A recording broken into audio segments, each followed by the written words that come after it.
Come catch Waba live, only on Twitch. Hello. Hello. This is my cat, who smells like litter. His baby. Turn down Spotify. Hello. I am on a rant today.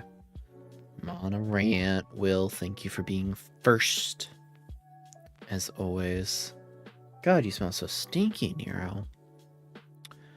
Anyway. Been in my GP today for my blood pressure. Went from 170 over 118 to 140 over 90. I think the move had a massive impact on my blood pressure dropping down. I agree. I hope that seems like a better number than what it was. So that's good. It's like your stress levels have gone down. That's good. Good job. Good shit. Lady smelled like litter this morning. Oh. Pepperoni and cheese, yeah. Ugh, God. He he doesn't smell good. I don't like the way he smells. It's very stinky. Ugh, hate it. Anyway, hi.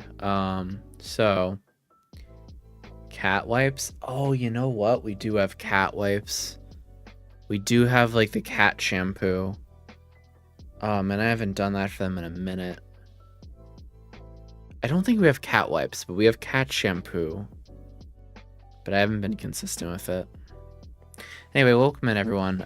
Yesterday I had a breakdown. I had a autistic meltdown. Yay. My meltdowns are very short-lived, I feel, overall. But they are very debilitating. So let's talk about that. Let's talk about why I had a breakdown. Yay. Ooh, Lord. Nero wants scritches first. He wants all the pets. Yeah, get me cat wipes, alright? Would appreciate the cat wipes. Nero would appreciate them too.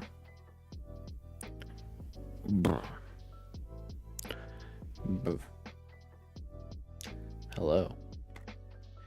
So anyway, tonight's topic of discussion is multifold. So I have a lot to do today, or tonight I should say. I have a lot that I want to accomplish for tonight's stream. These are my list of things we shall accomplish today. Maybe. Should type it out, put it on stream so everyone can see it. But I can't because I have this cat who wants attention. You little attention hog. A little attention hog, you. Yeah. I gave him a little little extra hair there. Brushed his hair in the wrong way. Give him a little mohawk. A little afro. Little afro Nero. You can't see it because he's black as shit. He's got a little afro going on there. You can't even tell. Anyway, he has a little ruff. Yeah, a little ruffle. Could you get down, Nero, so I can look at my screen? Okay, whatever. I'm gonna have to work around you. Alright. Here is today's task list. Let's do this as a... Where is... Ooh, text. Okay. Alright. Task list. Existential dread. Spelled that wrong.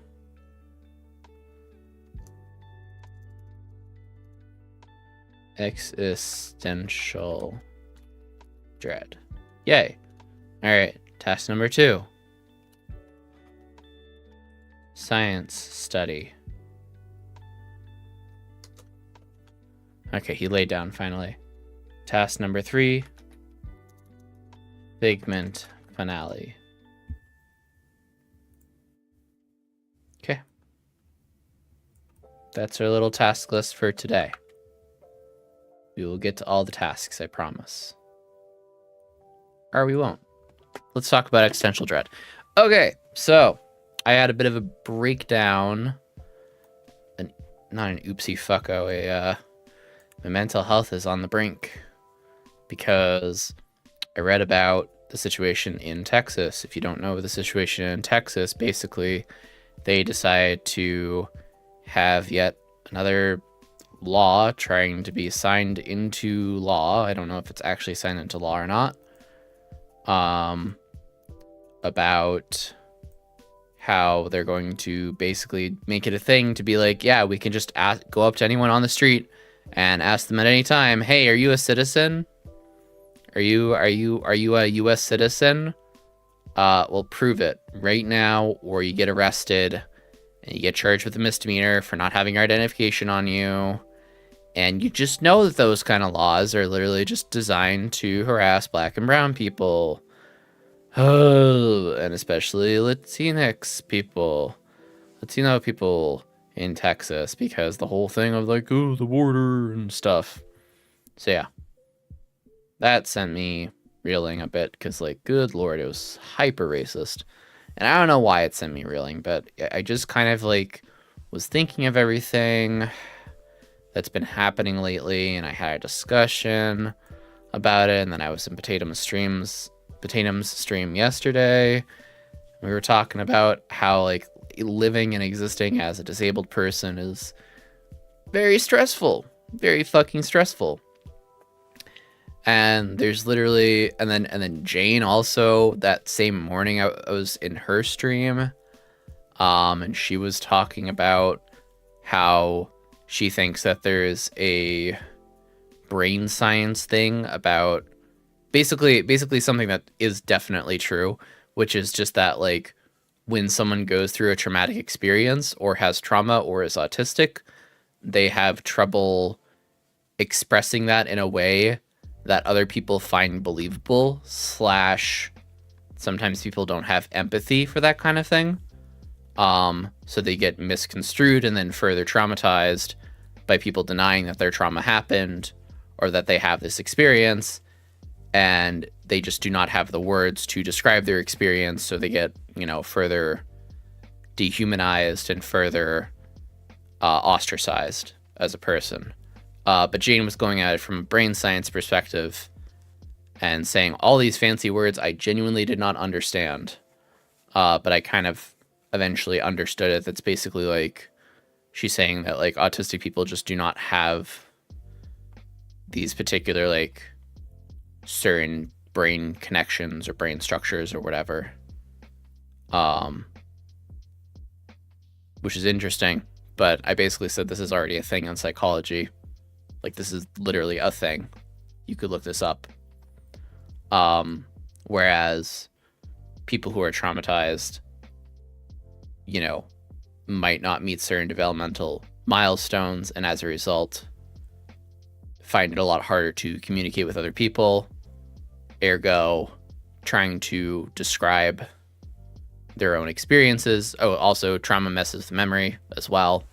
So trying to describe your own traumatic experiences to people, have people, you know, questioning you whether or not you're actually telling the truth. Of course you're fucking telling the truth. But, and it's not even like mean people, it's just in general, people might have trouble understanding you. And then add on top of that, if you're autistic, Lord. So levels of worry. But yeah, I don't know. All of this thought was just I kind of spiraled myself a bit in a way. I didn't disconnect from the online spaces or the discussion really. And my brain just went kaboom. Part of it was very tired. Part of it was just everything. Everything feels overwhelming all the time, constantly. And I try not to let it get to me. I try to do my best to just kind of like take things one thing at a time. I try not to look at the news too much, because it's more than just I feel. It's more like I know that the news presents itself in a way that makes people paranoid. And if you already have anxiety or paranoia, then watching the news just makes you more anxious or more paranoid, because it's fear baiting. But then the problem is that it's not just, you know, fear baiting out of nowhere. It's fear baiting, you know, A, of all to get clicks, but B, of all, there is a etch of truth. It's coming from a truthful place of like, oh God, who's next kind of thing. And unfortunately, that's a very reasonable question to ask.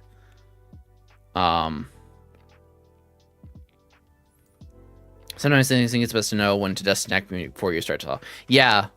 Knowing when to disconnect is so difficult, because like sometimes you don't realize you're spiraling while you're actively spiraling, and being told that would just like, for some people it knocks them out of it. For other people, they're just like, no, I'm not spiraling. That's ridiculous. Like, we can get so worked up over events we can't control. The news doesn't help us. It feeds off our rage and anger. Yep, pretty much.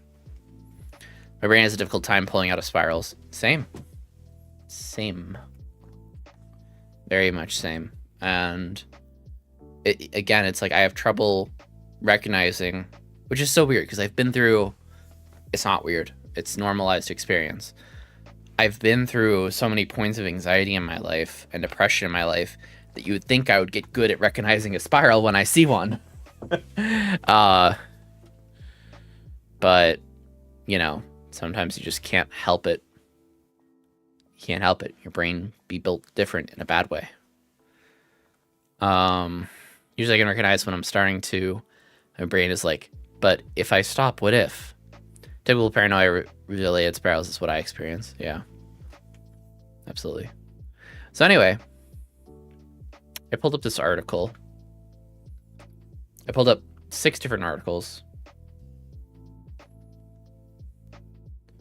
So let's see if we can.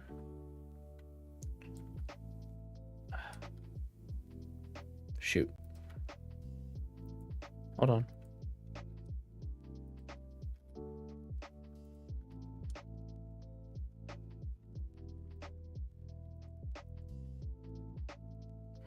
That's not going to plan. Hold on. That.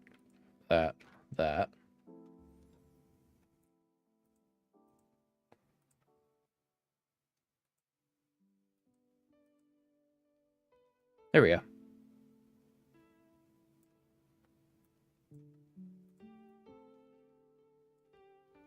Hi, Queermint. Welcome in. How are you today?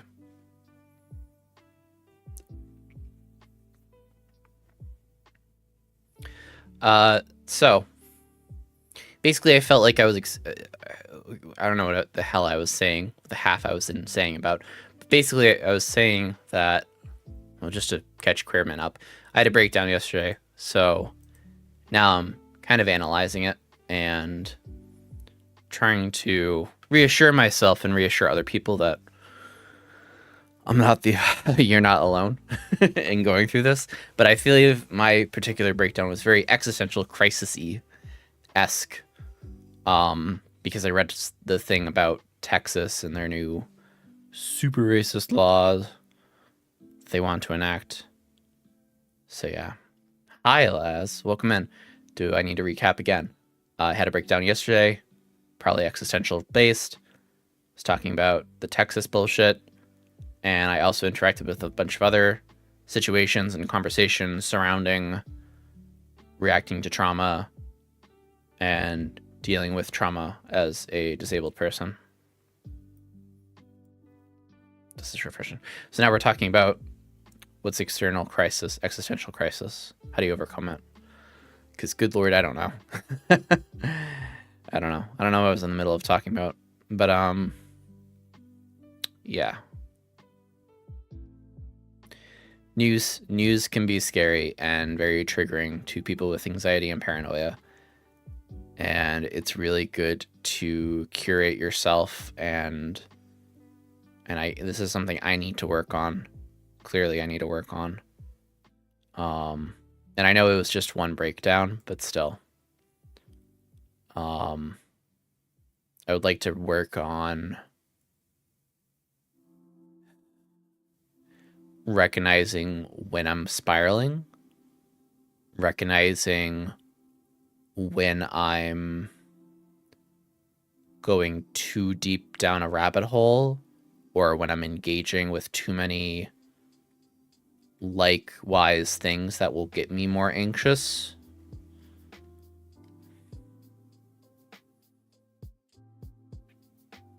Like why, I mean, I'm attracted to the conversations that Jane has and Potatum has, of course, because I'm autistic myself and I relate very heavily to both of them, as I'm sure they do to me in certain ways.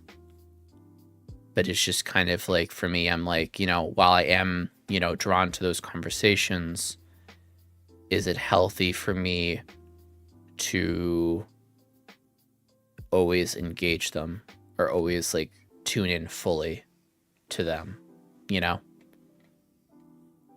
I'm not bad. I had tuna belt for breakfast. Got a package yesterday. Nice. Package. Thank you for the hugs. So let's read through these articles. What is an existential crisis? How do you overcome it? I think how these things take breaks. Yeah, absolutely. That's probably what this will say. As I read through it, I skipped through it. I'm having existential crisis. What is it? How can I overcome it? What is it? By definition, refers to an ensemble of feelings and questions we have to do with the meaning and purpose of our life. I mean, I'm calling this an existential crisis of what I had, because it's just kind of like, good lord. Because the original title of this stream was, are things actually getting worse? Are things actually worse off?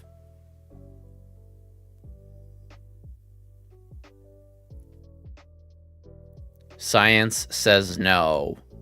Empathy says yes. Let's talk about it.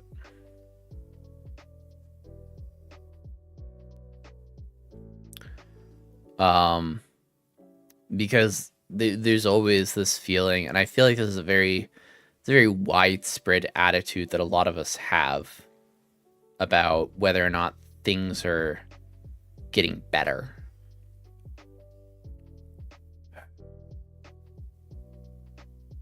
In some regards, things are getting better. New technology is being developed. You know, cool things are happening. Society is progressing on the technology tree.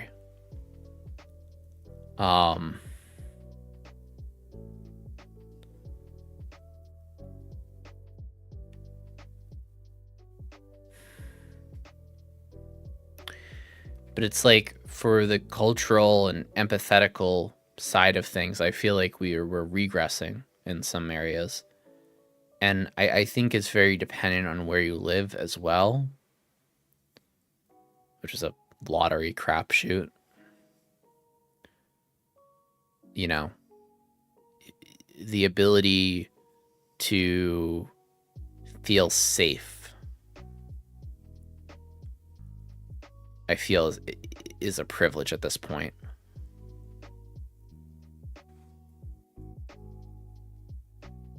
And there's this weird balance that we have to strike between the accessibility of information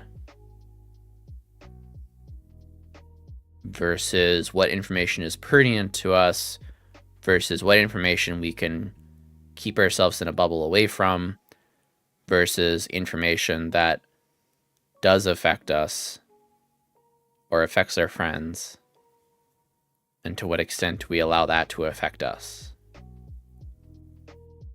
Like, what do we do? How do we respond? Because I think people are always asking that kind of thing as well. You can't do the work you want to do when discussing these topics if you're consumed by it to the point of exhaustion. I agree, Ribbon. Absolutely. I try not to read too much news. Same, Queerment. I mean, in terms of the pandemic, science says yes. Yeah. I think to evaluate the point of stuff as to whether or not it's better or worse than before sometimes doesn't help. I know this doesn't make sense. Words are hard. That doesn't make sense. I understand what you're saying. Yeah.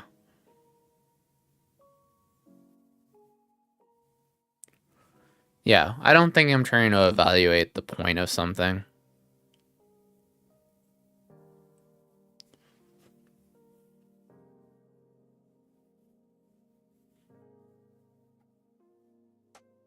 It's more just kind of like, how do we deal with it in the present? Like, you want for better things in the future, but how do we deal in the present moment? I think the potential of our world is increasing, but the actual reality isn't. Right. Yeah. I agree entirely with that, Laz. I agree entirely with that. The potential of our world is increasing, but the actual reality isn't. Right. There's this giant disconnect for sure between what new technologies are researched, what new methods are researched, versus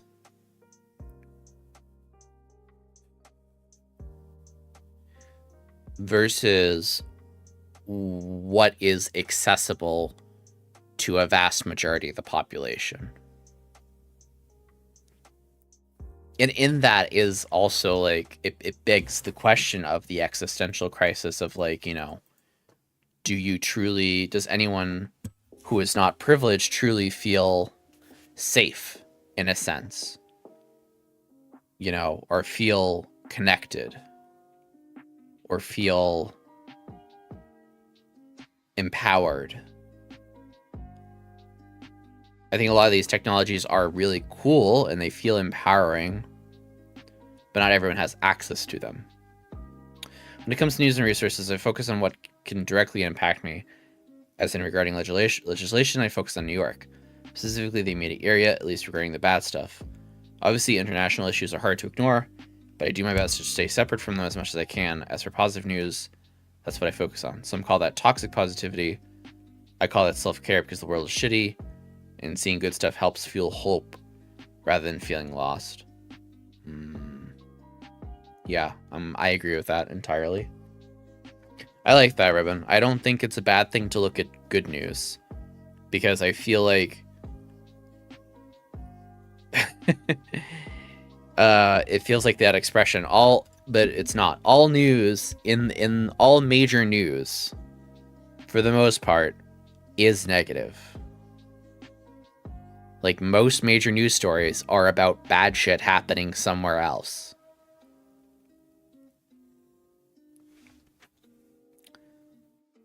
You know, and in part, it's to some small degree, it's journalistic integrity of like, okay, we should probably report on this and keep people informed. But on the other hand, it's also for views and clicks. You know, keep your eyes on the screen. Stay tuned to me. If I can't directly have an impact on it, whether it be standing up the sign or having a conversation with people, then I try not to let it sit on my mind. I think that's a good... That's fair... That's fair. But then when it comes to a national thing that will affect you, how do you handle that? Because for me, I would just cry, really. I just barely escaped complete personal implosion today. I've had no resources to dig into the rest of the world. It feels bad, but we all have limits, right? We do have limits. That's a funny joke that I would handle that. Right, see? Exactly. So it's like you don't. You just break down. Really.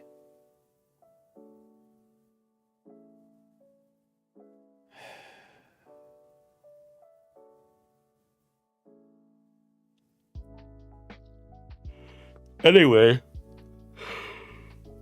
Existential crisis. Looks like constant worry. Yep. Symptoms of anxiety or depression. Oh yeah. Decrease in motivation. Questioning our why. Low energy levels. Decrease in social activity. I had a breakdown. It was existential crisis based, but I had a breakdown.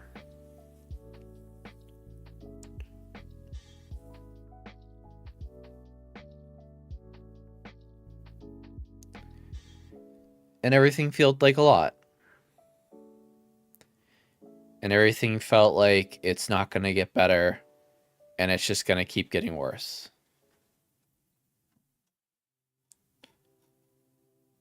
And in some ways, yeah, maybe. And in other ways, not so much. You know? I like to remind myself what I do have. And focus on the good. Not to ignore the bad. But just to remind myself that I do have things that other people don't have. That I have a level of safety and security. You know, I feel privileged being in New York, for fuck's sakes. I feel privileged being in Albany. Being away from Texas. Being away from just any of the southern states.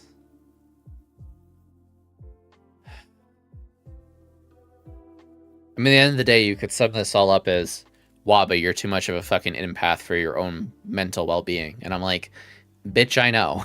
I fucking know. I know. I know. I know. And like sometimes I can disconnect myself from it. In fact, I would say objectively I can disconnect from most of it and be lighthearted and joking about stuff of like, oh, yep, there's another racist law. Woohoo, yay. Like, I'm not actually happy about it. It's just kind of like fucking chalkboard +1, basically. Like, all right, great. We'll see how this goes for them. Okay, feel bad, but fuck. See, that's when the panic attacks are understandable, reasonable. Yeah. My mindset changed with the pandemic. It fucked me up big time. It fucked up a lot of people big time. Same. Right now, I'm working on a form for a class action thing about the government response to COVID in Australia. Good. I'm not sure if I meant to talk about it much, but it's nice to feel like I'm doing something that might help things make just a little bit better.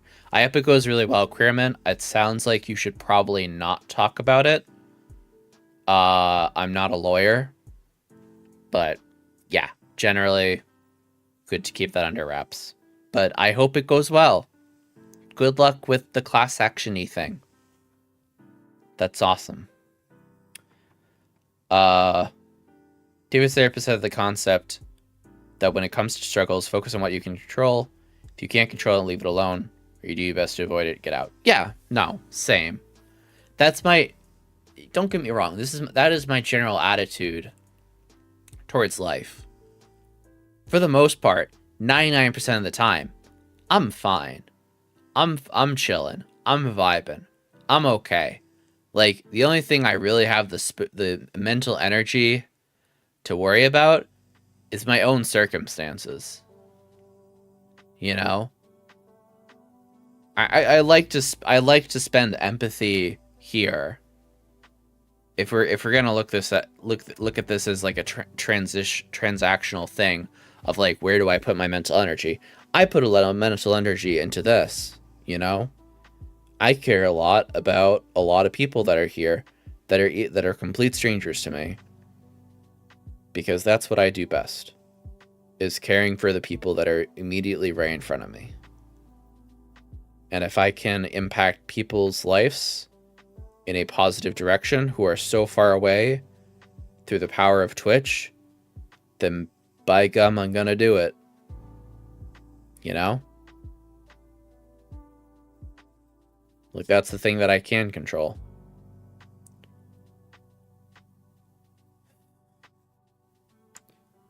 And I'm very happy to do it. And I love doing it. And it makes me feel fulfilled.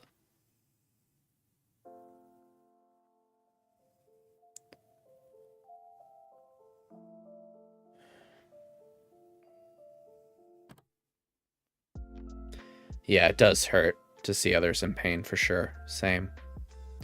But I can't always do much to help financially, otherwise the same. I get upset about dogs a lot. It seems to attract judgment, like, why are you caring about dogs and not this thing instead? I hate that. I hate for you. Hate. I hate people who do this moving the goalposts bullshit. Is it even moving the goalposts? It's just... I don't know. What is it? What would it even be called? Your logical fallacies.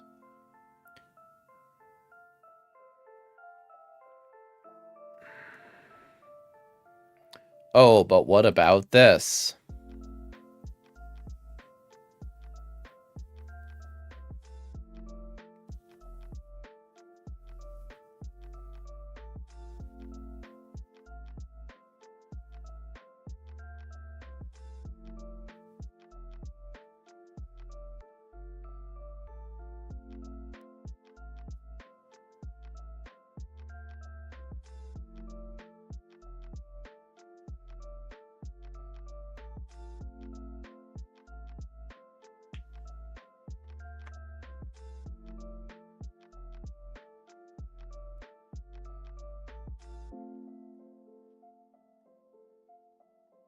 Composition division. Yeah, it's whataboutisms. Yeah, it's whataboutisms. Whataboutism. But what about...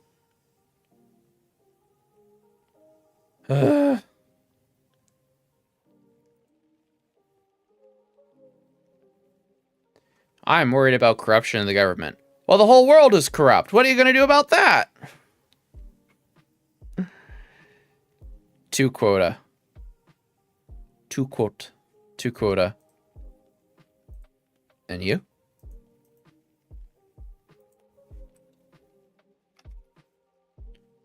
Oh, it's right here. 2 quota. Where is it?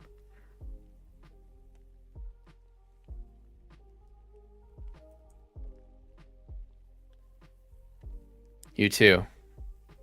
PLA's hypocrisy is commonly employed as effective red herring because it takes the heat off someone else. How to defend their argument, so it shifts the focus back to the person making the criticism.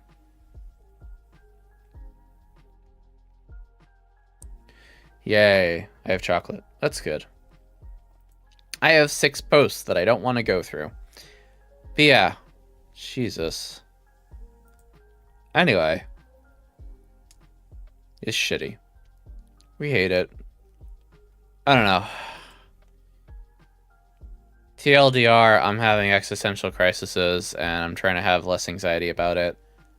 And good lord, there's a lot to go that I could go into this about in-grouping, out-grouping, how basically like laws like this are, you know, one of these things where politicians use it to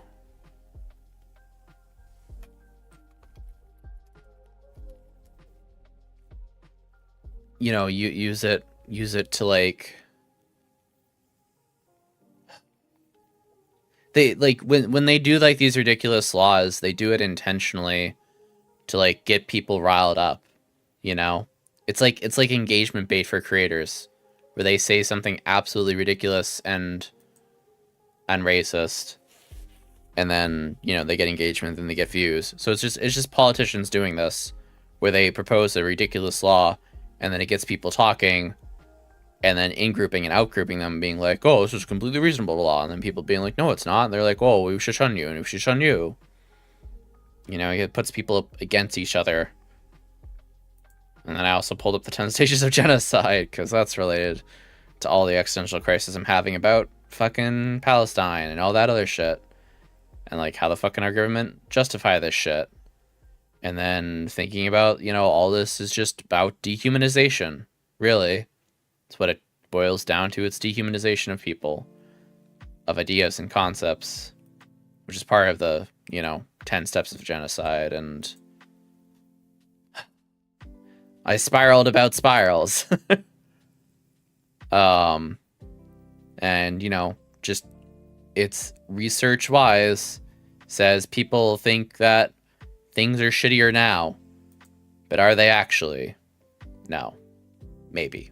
Depends on your situation. Anyway, America's fucked, man. America's so fucked. Oh, God. Real change starts local. Real change starts at your local level.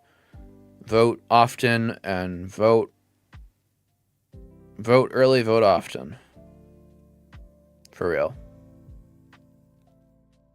But if you're going to be in a position of power to enact national change, fucking go for it, man.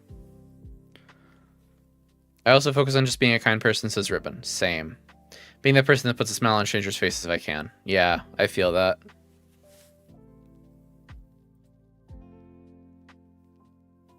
It's kind of a straw man as well. Yeah, absolutely. Like, why are you concerned with this when this other thing is only related to happen? Yep. 4-dimensional spiral. The most local level you can do is yourself. True.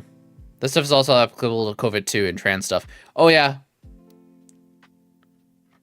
We were talking about, or rather Potatum was talking about COVID and trans stuff happening. What are we doing? We're spiraling, I guess.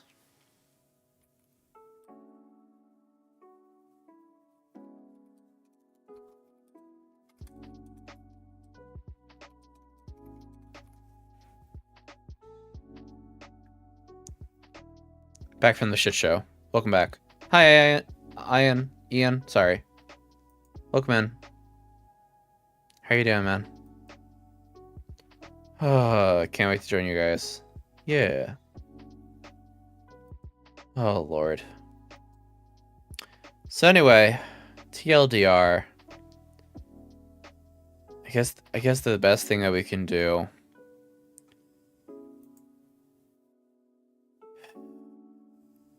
again, the best thing we can do for ourselves is take care of ourselves. Remind ourselves that we can affect a lot of people just on our own, in our own circle, in our own house, in our own town. We can make a difference. We can get through this together. But holy shit, is it really fucking difficult to exist in this society as a disabled person, or as a trans person, or as an autistic person, or as an ADHD person, when it seems like the whole world is against you. It's just important to remember who is with you. And those are the people you should stay close to and hold them close. It's not even we can make a difference, but that as existing as is making a difference. I agree as well. I think the only good piece of advice my parents gave me is that the best revenge is living better. And in that sense, the best way to live your life is just to live your life the best way you can. Don't kill, don't get killed out there, pretty much, metaphorically. But sheesh. Because it's like, I do care about a lot of things that are happening.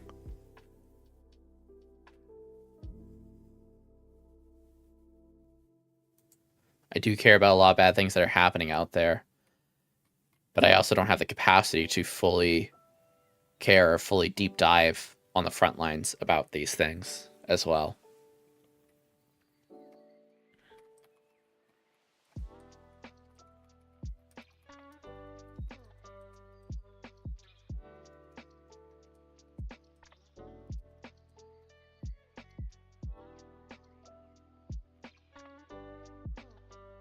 I think I'll finish it off there. I kind of wanted to rant about it even more. Why is my mic peaking? I wanted to rant about it even more, but I feel like if I rant more about it, I'm just gonna spiral again and cry more. Because there's so much to be said about those situations that are happening around the world. Because, like, good lord, there's so much hypocrisy. There's so much uncaring. Like, the world seriously has a deficit of empathy. It hurts. It hurts me. It hurts me as someone who's very empathetic. That's just like,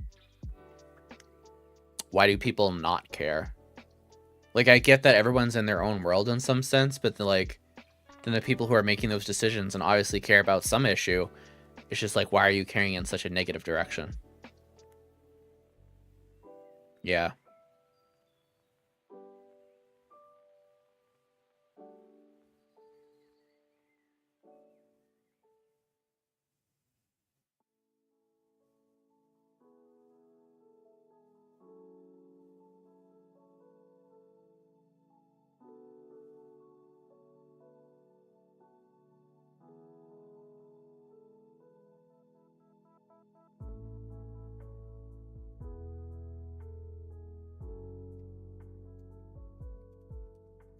Anyway, sorry. Hi, you came into this in the middle of us discussing about how I had a breakdown yesterday, and I think the breakdown was because I was feeling very much an existential dread from the thing that's happening in Texas, which is where they did a new law, or they're gonna sign in a new law, which is unconstitutional, by the way, where they want to allow police officers to stop anyone on the street, demand that they show them proof of citizenship,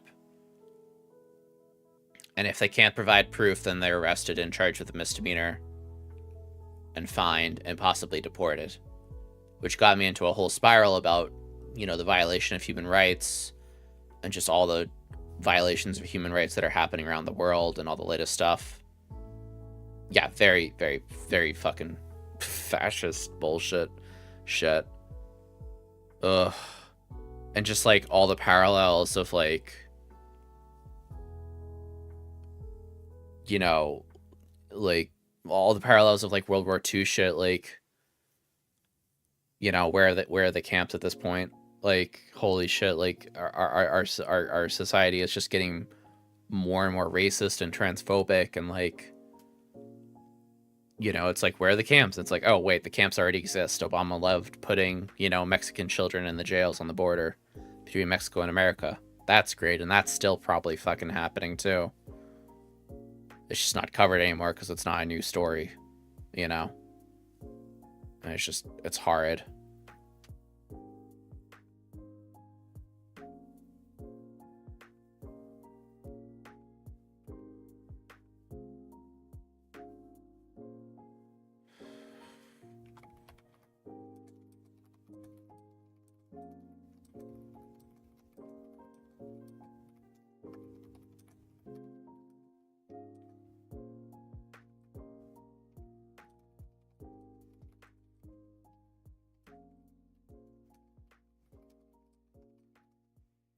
Yeah, that's the other thing about Western media, doesn't give a clear story. Never does.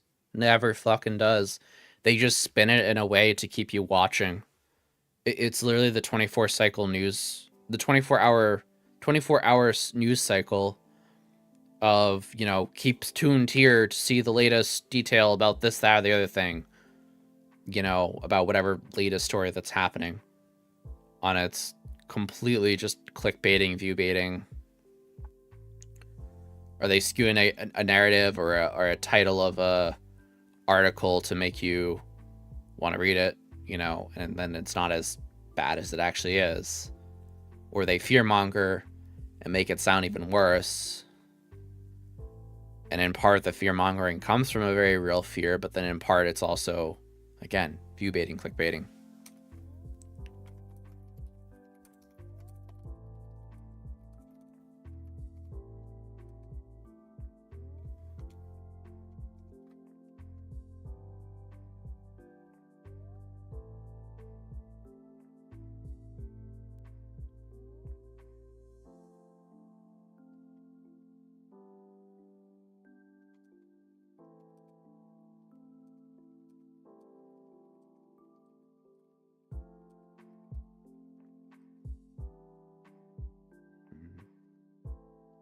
Platform making people other people look bad. Pretty much, yeah. Am I allowed to step in and remind you that you probably want to change the combo? Am I getting the feeling that the spiral is happening again? No, I'm okay. I was gonna pivot to the next topic anyway. I'm fine.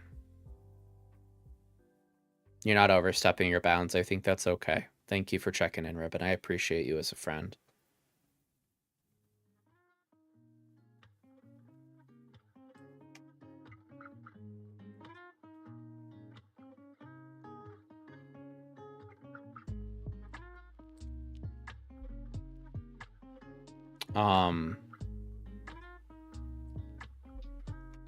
Sorry, someone's in my DMs and I have to talk to him. So pivot. Anyway, TLDR of talking about existential dread was basically to remind everyone that you're not alone. This shit's hard. And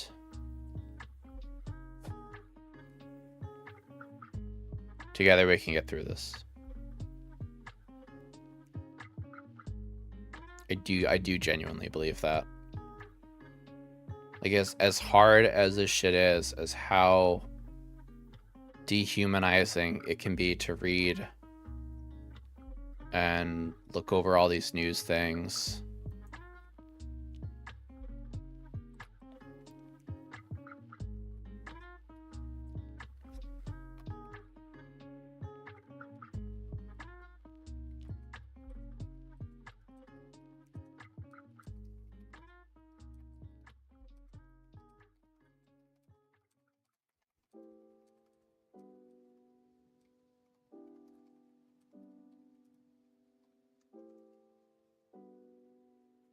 I don't know. Sorry, I lost my train of thought.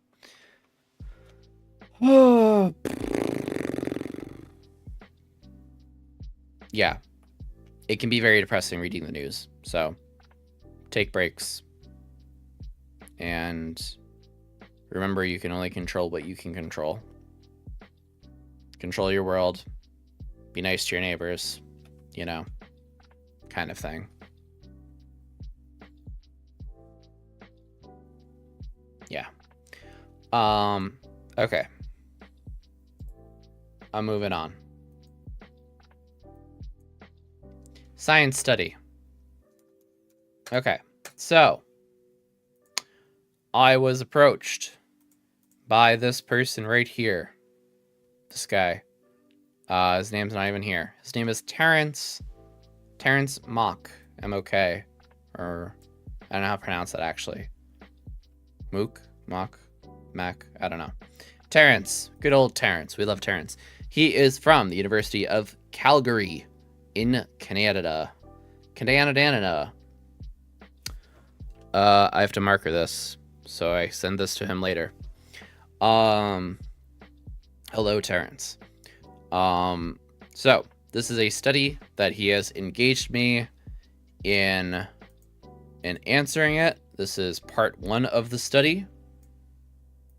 Part 1 of the study is watching this video and then answering topics or themes.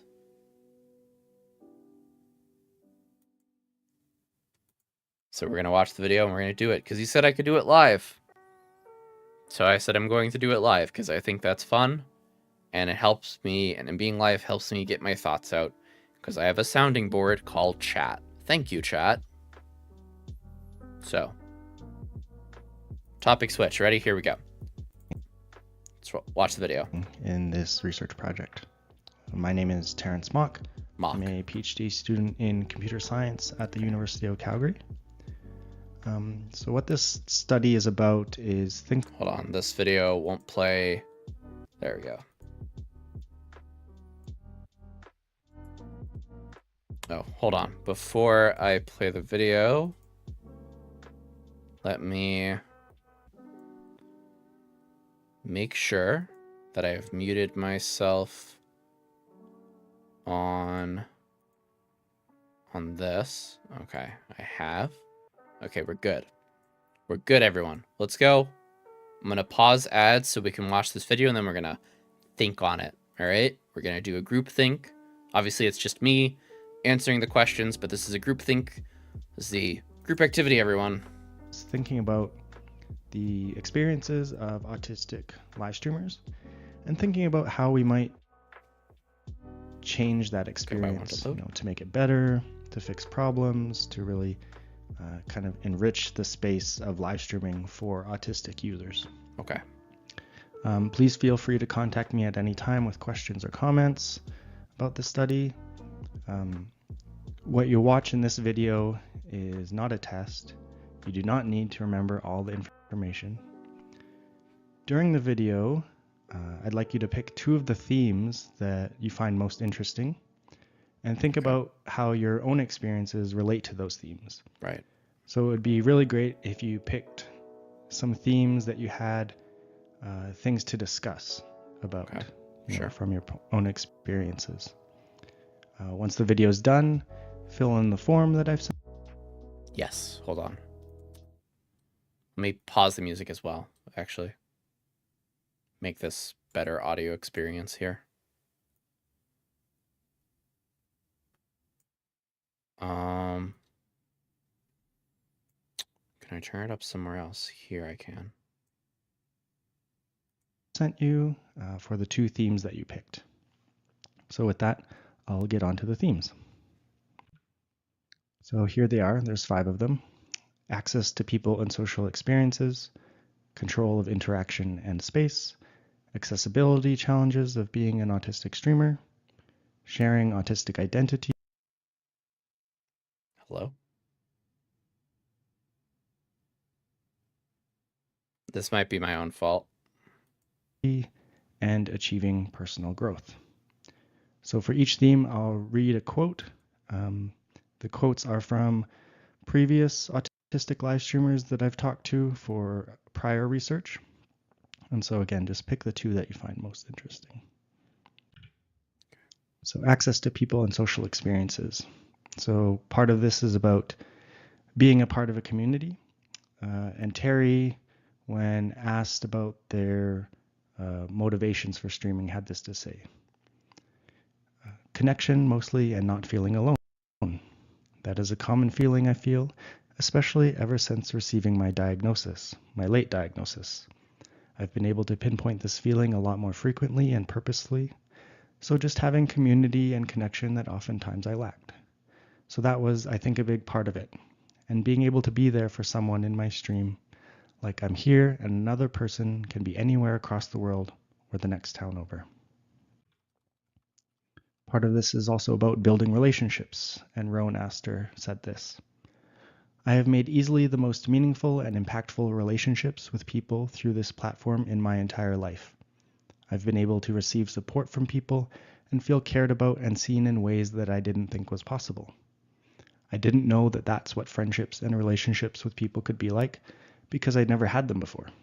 I never really knew that there was a way for me to be so open and communicative with people and feel as though I have an honest connection with them. The next theme, control of interaction and space. So Ruthie on Fire had this to say about setting the tone of their stream and making decisions while they're streaming. It depends heavily on my mental space at the time. If I've had a really difficult day and I'm feeling like the meltdown ceiling is very close like a pressure cooker, then I would probably just ban them straight away because I know I would probably not have the capacity to go back and forth on anything. Next theme is accessibility challenges of being an autistic streamer, and part of that is dealing with negative viewers. Jane the Message said this. I've had to interface with some of the most abusive people I have ever met, shockingly abusive, and there's no real protections or professional standards. So it feels like you can meet some truly frightening people and you don't know if the threat is real or not. But it can be so intense and scary that for me, it caused meltdowns as well. And Kenneth Ian also had this to say. So neurotypical people go into a stream.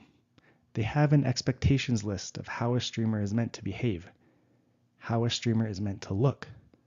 Because of being autistic, I can't always fit that. That's Previous so streamers true. also told us that So the true. social interaction of streaming is quite draining. Amart said this. The game itself is less exhausting than being socially interactive. I would just say the social activity can be more exhausting, but it's not like a bad exhausting. It's just like a lot sometimes. And that Welsh Karen had similar feelings. She said, I usually get off the PC to relax as the whole process can be overwhelming. It's mainly tired from doing so much talking to people. Another theme is about sharing autistic identity. Sorry, I'll probably put this in my answer, but for myself, I really am an extrovert. I've just been autistic, so it's been harder for me to connect with others. And I'll include this in my answer for sure, but streaming has allowed me to connect with a lot of other people all at the same time, and it's been a godsend in a lot of ways. Anyway, we love Jane. Let's keep listening. And in this case, autistic representation. Jane the Message said this. When I was a kid, I didn't have any role models, and that's been a big stressor in my life, is just not knowing if I belong in the world. I think that a lot of autistic people feel like aliens, not because we don't feel human, it's because we don't see humans that look like us. So I want to be a role model. A lot of autistic people don't know what it looks like to age as an autistic person. Yeah. We just don't see adults and see us go through different life stages and not be able to conform. But that doesn't mean we're just sitting on our butts doing nothing. Like a lot of us have really rich relationships with aspects of the world that are interesting, and if we had a place to share about it, we would probably be more encouraged to keep going. And that's what I hope streaming will do for me. Some of the streamers also talked about unmasking. Soy Milk said this. I think my fondest memory, like December of last year, was a great month for me for streaming. I kind of like had this philosophical oh wow moment about how I should be streaming, and then I stopped basically masking how I felt and how I wanted to be. And then December was the most validating time for me because I had so many new people come into my stream and tell me how much they loved seeing me be me. And this theme is about achieving personal growth. Some of that includes seeing benefits outside of their stream. Amart said this. I would definitely say streaming has played a huge part, even in my social life, like talking with my wife. You know, bless her heart, I'm sometimes not the most talkative person, and she's like a social butterfly. Like she'll talk to anyone about anything. And I would say I've gotten better about being able to talk about anything that she's talking about. Even when we're out. Yeah, back when we were dating, I would just kind of ball up and I'll just go stand over here. I'm just going to listen to the conversation. And now I can take part. Part of streaming is also about interacting with the unfamiliar, and Aaron Eternal had this to say. Also, I've had chances to work on collaborative projects and take part in events that have been a lot of fun and great learning opportunities. I honestly believe I've grown a ton as a person over the last several years, purely because streaming has given me a ton of experiences I never would have had otherwise. So those are all the themes, and I have to thank you so much for choosing to participate. I'd like you to pick 2 of the themes you saw in this video. Go look at the form and answer the questions associated with those themes. And I really hope you take the time to think about the themes and those quotes and the questions really deeply. Fill those out, send them back to me, and then I look forward to having additional interaction with you. I'm going to be asking you if you'd like to do some follow-up interviews and some follow-up studies, and I really hope to talk more about your streaming experiences with you. Thank you again. Okay, so Some follow of these 5, honestly, for myself, I think I would definitely say if we want to use the term special interest, it's definitely about control of interaction in space. I have a lot to say on moderation and in general how well I've been able to curate this space in a relatively safe way. Like I I don't usually like the term safe space, but I like to say I create a safer space here on Twitch and YouTube. I try my best to create that and model that. I'm also a completionist, so I kind of want to just choose all of them. But if I had to choose only 2, control of interaction space for sure. I don't feel like I actually have a lot to say about accessibility challenge of being an autistic streamer, because my thoughts about it are basically that I feel like streaming has gotten more accessible in a lot of ways, but it can still be difficult to get into initially, for sure. There's definitely like that initial learning curve. Achieving personal growth is something that I'm interested in always, and always is something that I always ask people here if they're interested in that as well and want to share their personal growth story, because I think it's a very good compel for the community to want to share those kind of things with each other, so that people can feel inspired to grow themselves and share those, growing pains. So maybe control of interaction, sharing artistic identity, achieving personal growth, definitely. Like literally all of these except for accessibility. Hi Ducky, welcome in. Hi Ducky, hi Jeff. Welcome in everyone. I'm participating in a research study from this person who's gonna be answering questions about certain topics. We have to choose at least 2. I want to choose all of them, to be honest with you. They want me to put a lot of thought into it, so we're going to put some thought into it together. So if you have any thoughts, I'd love to hear them because you're a very good sounding board for me, everyone. Hello, Skylar. Thank you so much for whatever that was. Oh my gosh. Jeffrey! 34 months. Oh my god. Jeffrey the Hedgehog Oh my god. just joined the Why Not Squad. Thank What? you. Thank you. Love you, Waba and the WabaFam. Cat. Yes.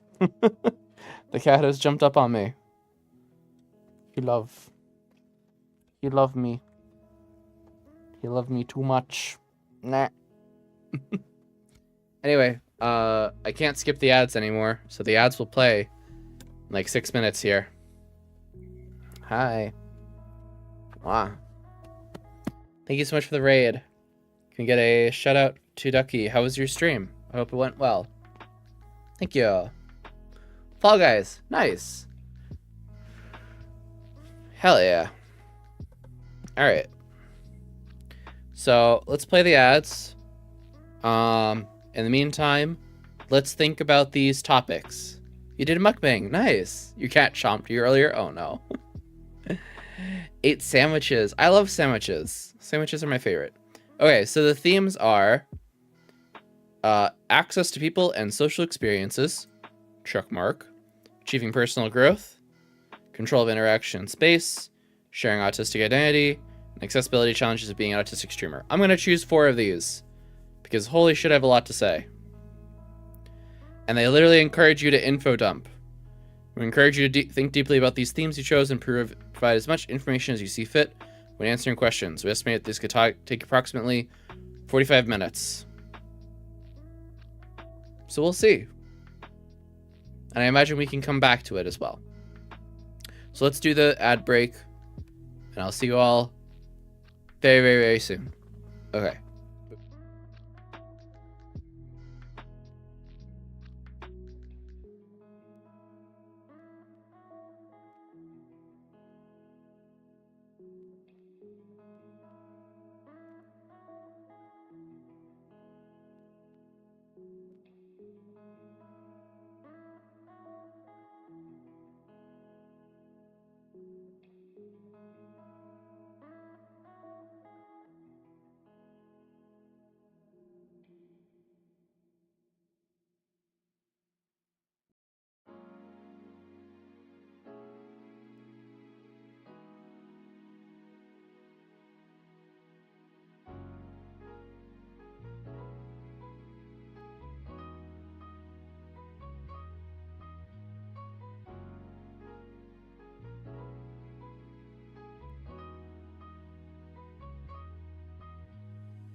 Okay. Hello. Yeah, we love it when the researchers know the audience. Okay. Hello, hello. My cat is still licking me. I wish he wouldn't. Okay, so we chose 4 of the topics. Maybe a mistake. I guess we'll find out. Based on these quotes, please answer the questions below. You may skip any questions you like. Okay. Quote from Terry. Connection, mostly, and not feeling alone. This is a common feeling I feel, especially ever since receiving my diagnosis, my late diagnosis. Been able to pinpoint this feeling a lot more frequently and purposely, so just having community and connection that oftentimes I lacked. So that was, I think, a big part of it, and being able to be there for someone in my stream, like I'm here, and another person can be anywhere across the world or the next town over. Oh, the cat lick time. From Rowan. Rowan is one of Jane's mods as well. I've made easily the most meaningful and impactful relationships with people through this platform my entire life. Being able to receive your support from people and feel cared about and seen in ways that I didn't think it was possible. I didn't know that's what friendships and relationships with people could be like because I never had them before. Never really knew there was a way for me to be so open and communicative with people and feel as though I have an honest connection with them.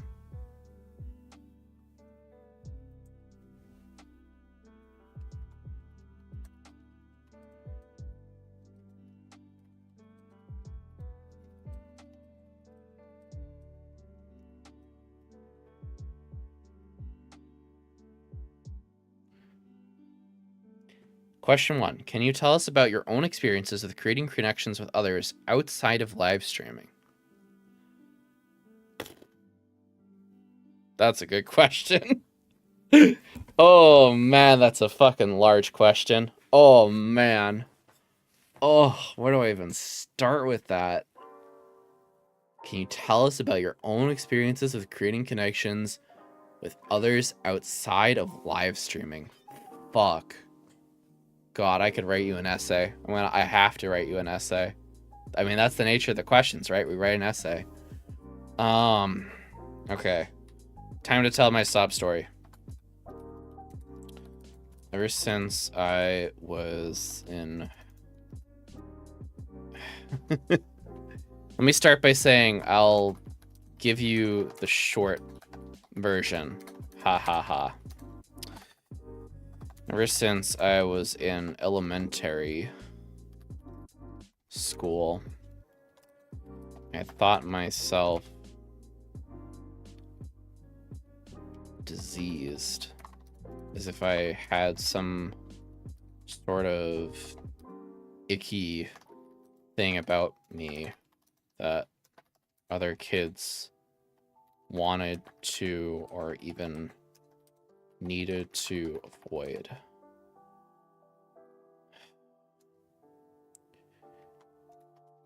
Kids were mean to me and bullied me for my weight. I was a fat kid, and I was always the awkward and weird kid that just didn't get it.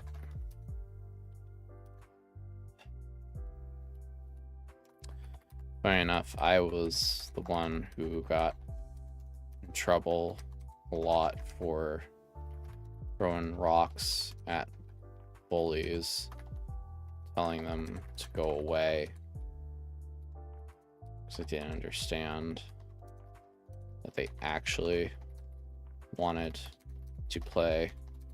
I had been quite literally conditioned to think someone approaching me in a friendly manner was danger.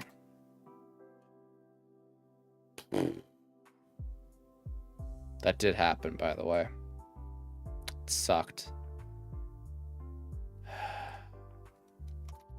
When I did make a friend, I was told by my parents that I would exclusively focus on that one friend, and they would be my best friend manner. It's way back there, and this does not format very well. I wish this was giant paragraphs with sliders, but you know. Ah, shit. Okay. That is one complaint that I have so far about this.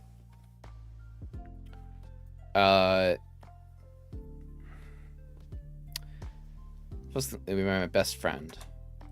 Obviously, this didn't pan out too well, and I burned quite a few friendships like this. Yes, hello Tail, hello Sky. It wasn't until the 9th grade, entering high school, I finally found people who got my weirdness. Fittingly, fellow ADHD folk, couple of actually a gay guy, a lesbian, and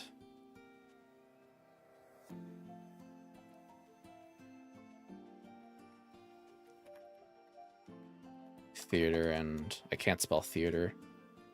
Theater. And music loving people.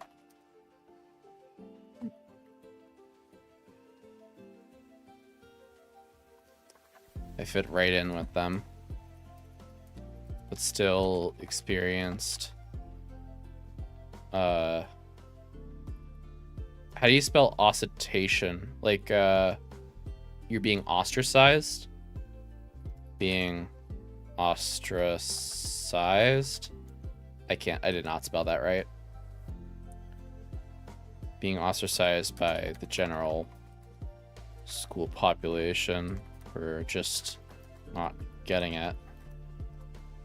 Really, my whole life has been a series of I never got the player's manual to know what to do in this situation, etc. so forth.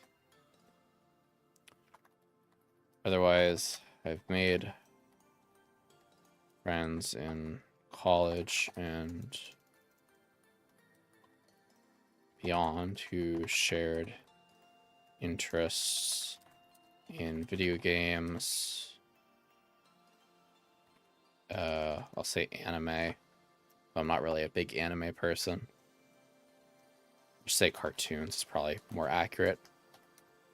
Hi, Michaela, welcome in. We're answering a research study, and I'm using chat as a sounding board about this. Tunes and other such things.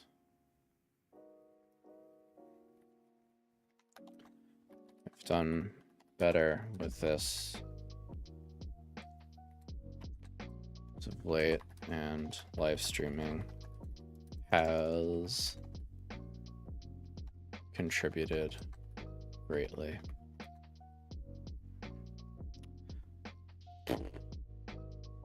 Okay, I think that's pretty good.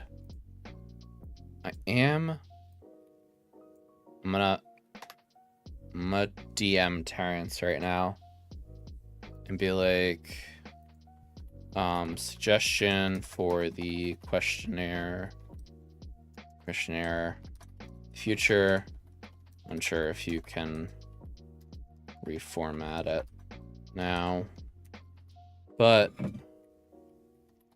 since you're asking for long responses, it would be helpful if the text boxes were bigger so I could see multiple lines at a time, and also get a scroll bar to see all the lines I've written, etc. I don't know what kind of form they're using, so I imagine the switch is probably pretty easy to make, but yeah. But how are you doing, Michaela? How are you doing today? Happy Mental Health Monday. Okay, here we go. Has live streaming given you access to relationships with others that you weren't able to form outside of live streaming, like Rowan Astor describes? If so, please tell us about that. Has live streaming given you access to relationships with others that you weren't able to form outside of live streaming? Yeah, absolutely. Yes. Absolutely. Without question.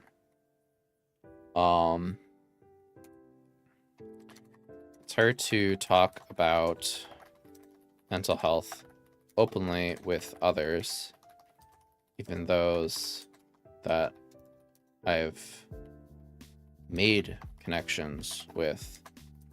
Too often, our relationship was a lot more surface level than I would have liked, but with Twitch and YouTube,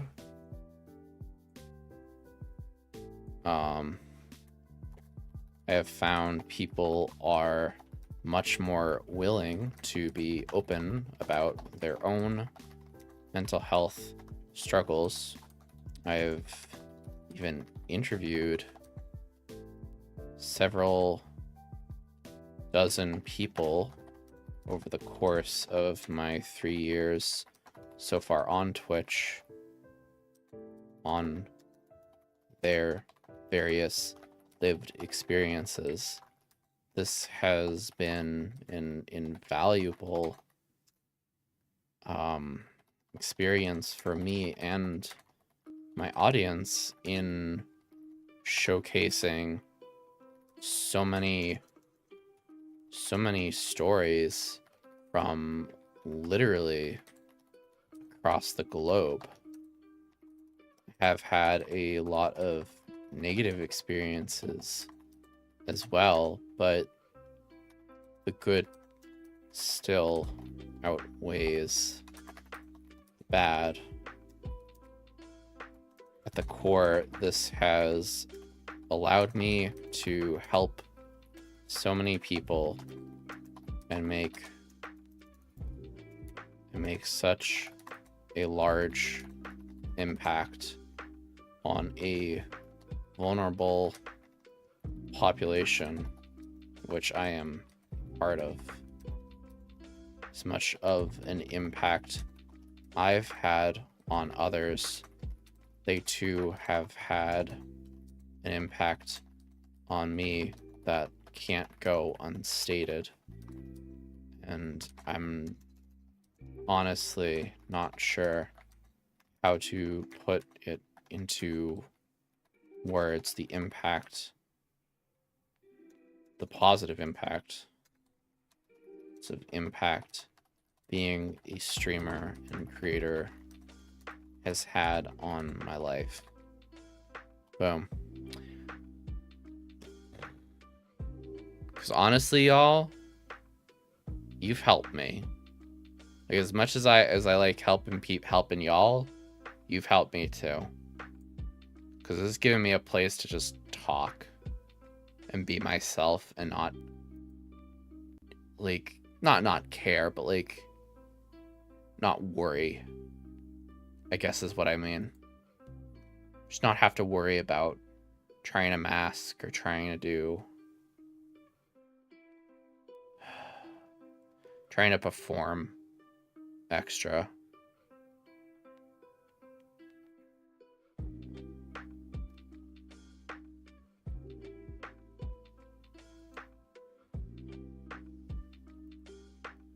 Yeah. You know?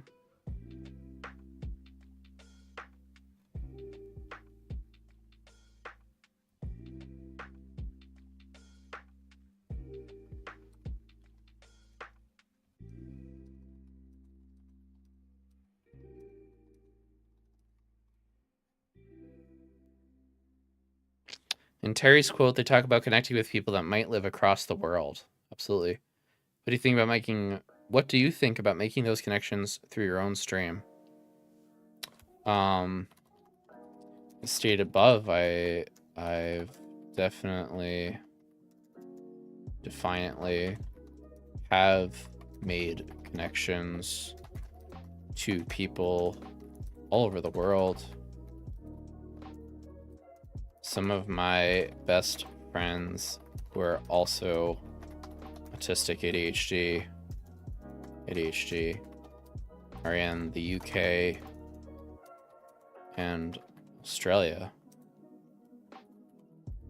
Really, I've gotten to meet and talk with people from all over. And again, that experience is something I would have, I couldn't have done without live streaming. This isn't something that happens naturally, even existing online. You can touch the lives of many people on something such as Twitter, but not in such a more direct and quite literally live format. Yeah, you read the answer in text programs to be able to see it all and get that sweet spell check. Oh my god, that's so genius. Oh, why didn't I think of that? Am I gonna do that now? Nope. I'm committed. Oh, but that's so smart. Oh, it's so smart. Oh, it's just so smart. This is so smart. That's why they pay you the big bucks. That's why they pay you the big bucks.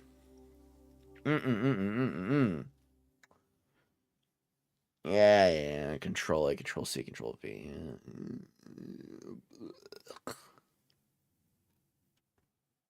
Blurb. Filling out a...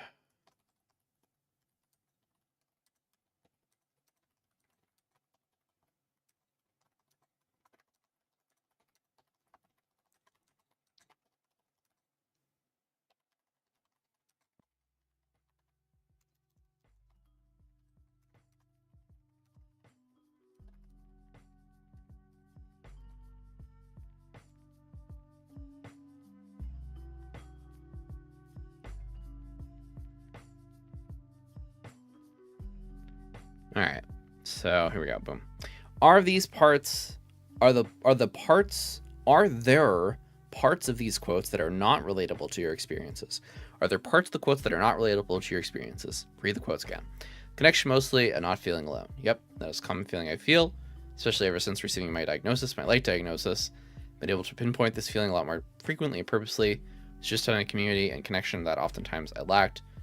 So is, I think, a big part of it. Also being able to be there for someone in my stream, like I'm here, another person can be anywhere across the world the next time over. I relate to all of this except for the fact that I'm not officially diagnosed.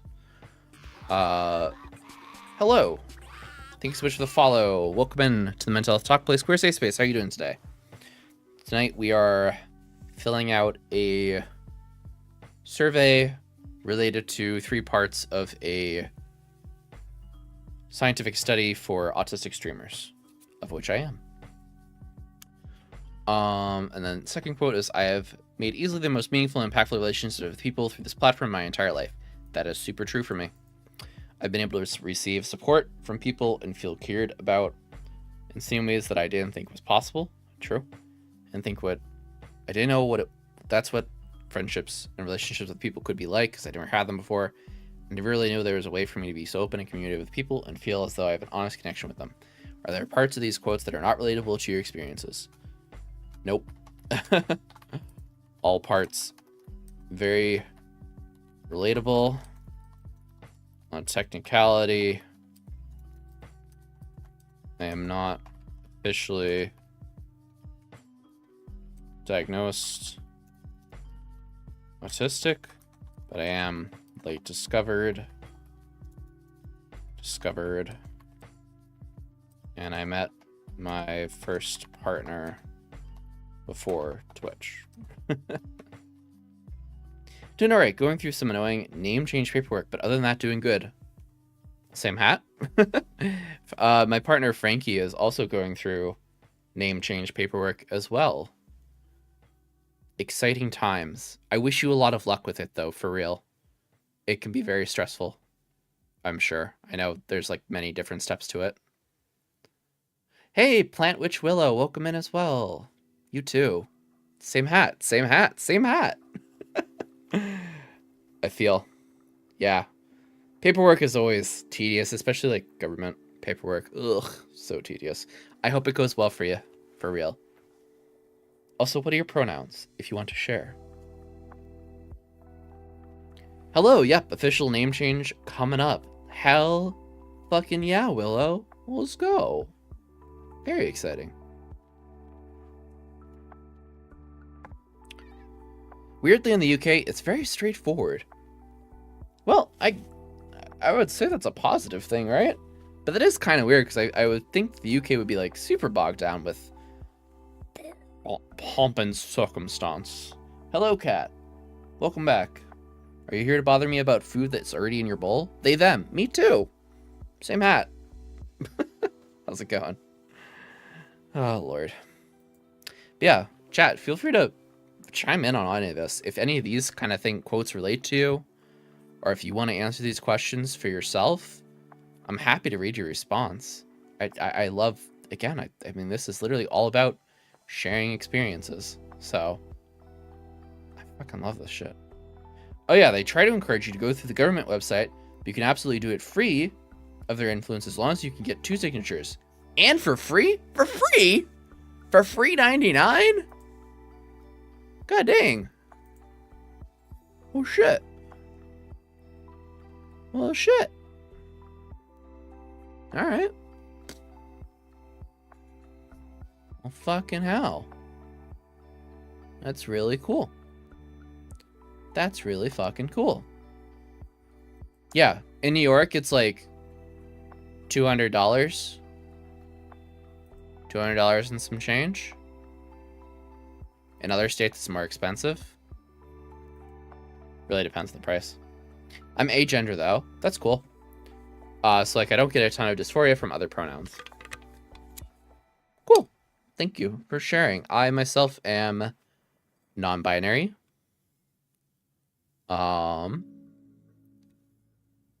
And I like they, them pronouns.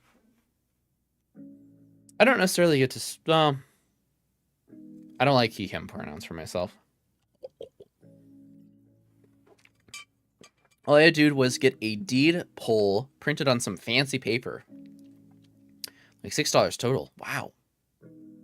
Are you aware of the pronoun extension? I am not. I got you. Pronoun.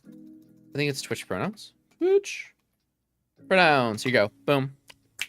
Bop. Go click that site, my friend. And then you can log in with Twitch and set your pronouns. My pronouns are already set as they, them. So it's right there.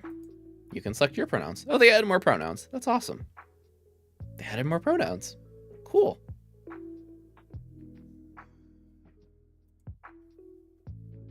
Cool.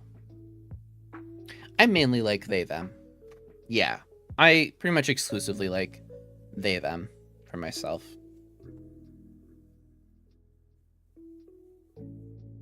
We do have a command for it. Okay. Next question. We know that neurotypical streamers also value creating connections and socializing through live streams. Of course, naturally. In what ways, if any, do you think this experience is different for you as an autistic streamer? Oh, that's a big question. Oh man, that's a big question. That's a big question.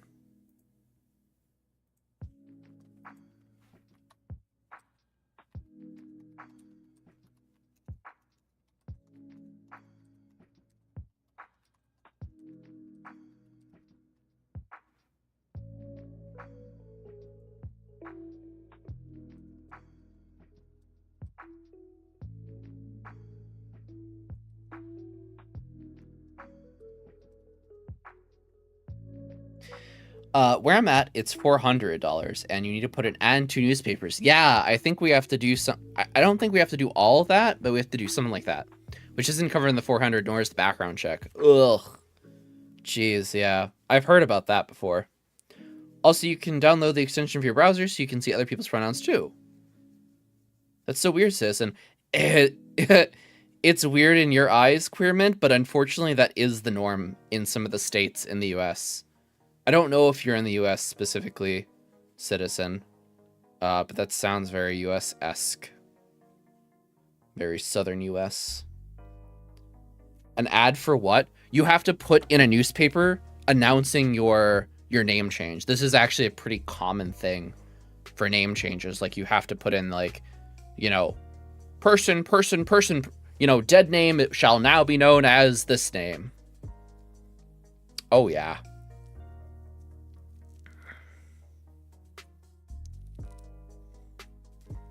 My state's weird. You can smoke weed before you're allowed to smoke tobacco. Citizen, you just doxed yourself a little bit. I think. I know what state you're in now. In my mind. I'm not going to say it out loud, but I'm pretty sure I know now. But that is kind of wacky. Yeah, but yeah, unfortunately that is kind of common for some of our states. Yeah, you have to do it in 2 different papers. I remember this. I remember reading about this. I know about this. I know where this is going. Hello, my friend. How are the springs? How are the springs, or how are the forts? Or how are the both? Anyway, we know that neurotypical streamers...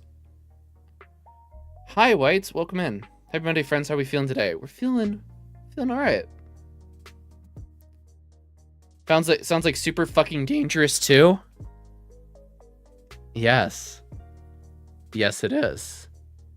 That's the point, Ribbon. It's to dissuade you. It's to scare you. So you don't.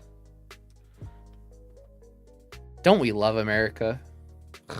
Fucking hell. Jesus Christmas.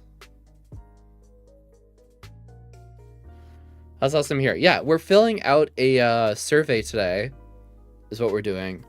I was invited to fill out the survey for autistic streamers, and it's a research on autistic streamers and their experiences with streaming. Can I get some advice from fellow neurodivergent folks about my neurodivergent partner? Yeah, of course. Drop it in the chat. Let's go. I want to see paragraphs, Willow. Let's go. Give us the situation. I'm ready. Ding ding. Round 1, fight. Actually, I have to answer this question first. We know that neurotypical streamers also value creating connections and socializing through live streaming. Surely, right. In what ways, if any, do you think this experience is different for you as an autistic streamer? Good question. I do not know. I'll start by saying I do not know. But you can imagine that while both myself and neurotypical streamers would connect over shared interests, myself in particular also connect over shared mental health experiences, up to including shared traumas. In a lot of ways, growing up autistic is a traumatic experience, and a lot of us experience PTSD as a result, or traumatic traits. Hello, Bean! Welcome in, Bean. Hi, Bean. Hi, Bean. And hello, Bean. I know Bean from Potatum Stream. Thank you for being here. Welcome to Mental Health Talk Place and Queer Safe Space. Today we are filling out this online survey. The survey is a research study about your experience as autistic streamer. And I'm using chat as a sounding board, as chat uses me as a sounding board. Hello, Tail. Yes, it's very neat. Queer says here it costs $136.80 plus postage, and potential cost of getting your birth certificate and credit history for the application. Credit history? Luckily, I'm not dissuaded from threats of violence. Already got stabbed. It hurt more than most things, I guess. Fucking hell, citizen. That sucks to get stabbed, but I'm glad that you're very resilient. And get your name changed, mate. Get your name changed. My friend's student loans are still in her dead name. So our whole friend group is like, so that means you have no loans. Yeah, right? That's what it means.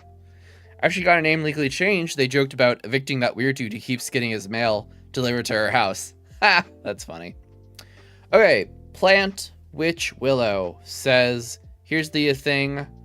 Getting advice from neurodivergent folks. All right, here we go. Pay attention. Here's the thing. Because he's 110% undiagnosed autistic, diagnosed dyspraxic, and has an avoidant attachment style. I probably have ADHD and autism also, and an anxious attachment style. He's very bad at communicating. Like, it doesn't come to him that maybe you can invite me to things like parties or video game nights with friends. He really, really wants to, and his parents have mentioned me, so they're obviously aware that I exist. I have to ask to be included. Does this sound like an autistic trait at all? I know that communication can be difficult for folks with autism/dyspraxia, and they go hand in hand for sure, but because of my anxious attachment style, I worry that he doesn't actually want to include me in these things at times, and it panics me a little. I'm not sure what I can do to improve things since he's trying his best, but his brain just isn't wired to pay more attention without being asked to, if that makes sense. I feel like we talked about this situation before.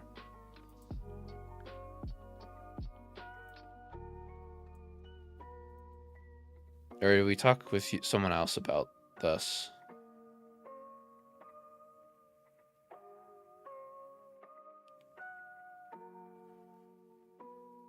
We're still together, but he's not putting in any effort to spend time with me, and he hasn't since we got together. I get it, but I'm very tired. I don't have the mental and emotional energy to keep pouring in effort and getting nothing in return, etc. so forth. That was from like 2 streams ago.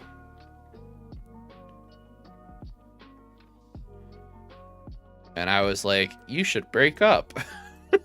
Because this does not sound like a healthy relationship.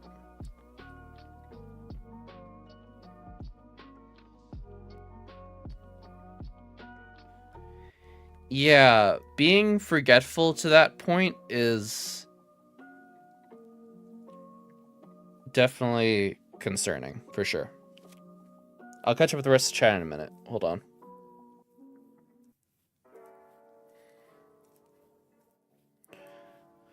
I mean, part of that, his behavior specifically in those instances you mentioned, feel, I don't know. Part of it is weaponized ignorance. Part of it could just be ADHD. Part of it can be autism. It feels more ADHD than anything, honestly. If I had a spitball. But, like, definitely, I think it's, like, ADHD and the forgetfulness, and then it's autistic in the way... Yes, absolutely. Anyone can comment on this. Everyone's invited to. That's the point of the chat, for sure. Absolutely. I don't know my tone, so I mean that /genuine. I don't know my tone means I am not aware of how my voice sounds sometimes. And listening to my video that I recorded about cooking made me realize that my tone is all over the fucking place sometimes. So I am /genuine. So I'll say /genuine just to help everyone. Anyway, so I think the autistic part of it could be just that, like, he doesn't automatically think to include you. But still, again, I'm just going to refer to what I said last time, which is, like, I don't feel like he's fit for a relationship then. If he's not willing to try to make effort to remember you as a part of the unit.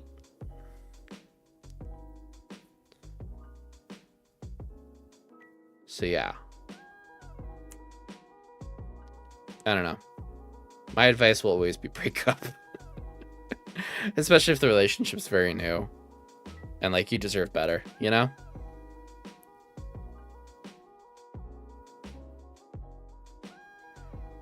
But I get if you want to work on it and, you know, try to help him work it himself for sure. I'm just such an unconfrontational person. I think that's why I advise so much of just like break it off. Oh Lord. It's like, are you willing to put in the work? But like at the same time, it is not your job to put in the work for someone else. You know? It's not your job to put in the work for someone else. Let me say that again. It is not your job to put in the work for someone else. Okay, I'll actually read chat now. Oh Lord.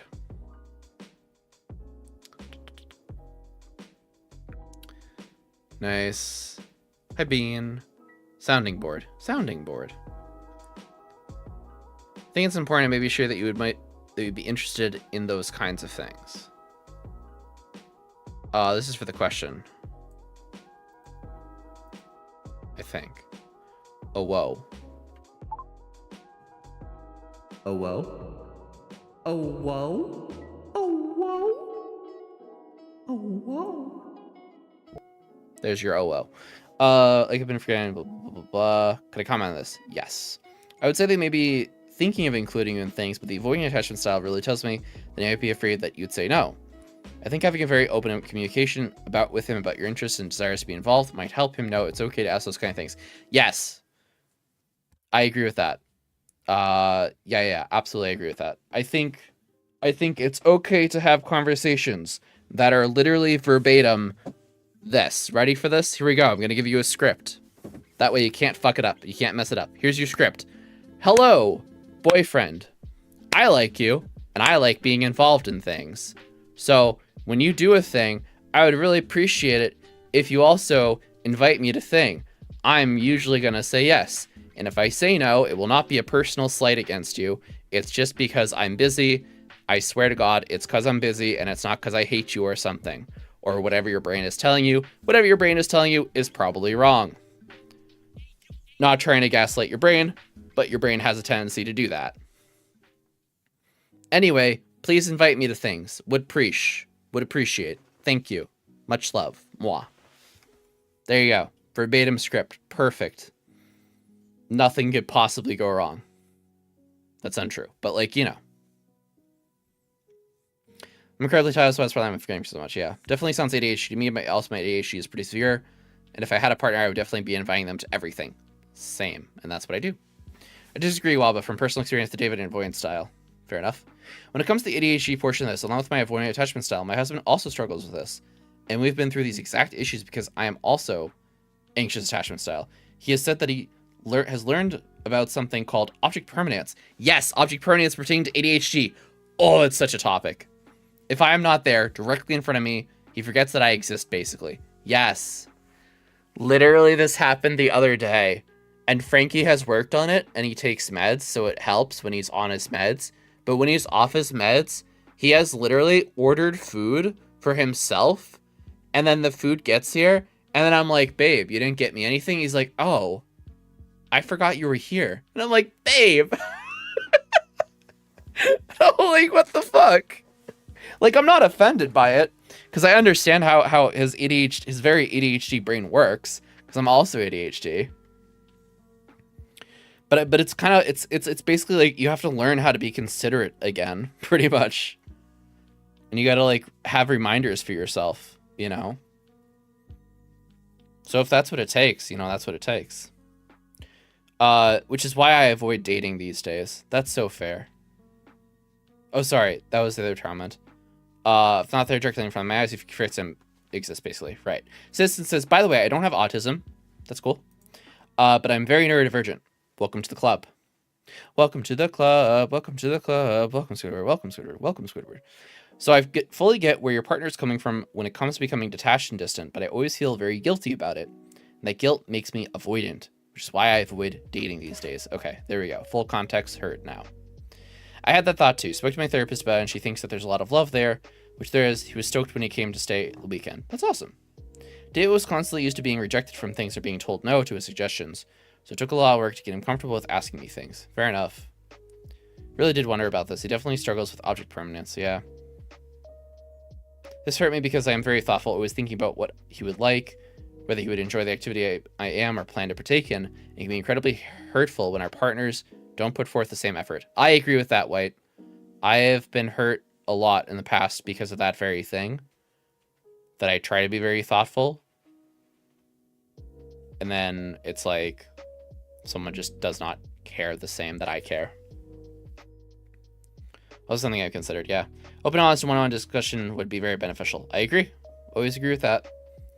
The thing we can do, in my opinion, is let them know how hurtful their actions are and try to come to a mutual agreement about how things will look moving forward. If he's unwilling to put forth any effort, this is the fucking key word right here. If he is unwilling to put forth any effort, then you have an answer with how important your relationship actually is to him. And that was my distinction. And that's why I told you last time, because based on what you were telling me, it seems that he wasn't putting in any effort. And I'm like, if he's not even willing to put in the effort, then he's not worth the trouble. But I don't know if that's necessarily your anxious attachment style is telling you that he's putting in no effort, or he's genuinely putting in no effort. And I think it'd be good to try to take an objective look at that. I'm not trying to gaslight. I'm trying to be reasonable to both sides of this. Absolutely agree. I panic when he distances himself too much, and I've had a couple of conversations with him about that. I struggle with object permanence too. I just get so distracted by whatever I'm doing, so I just kind of forget about my friends until someone reminds me. There's just so many thoughts in my brain. Yeah. I was saying I disagree with your idea that Plant's partner must not be ready for a relationship if he can't communicate things with Plant.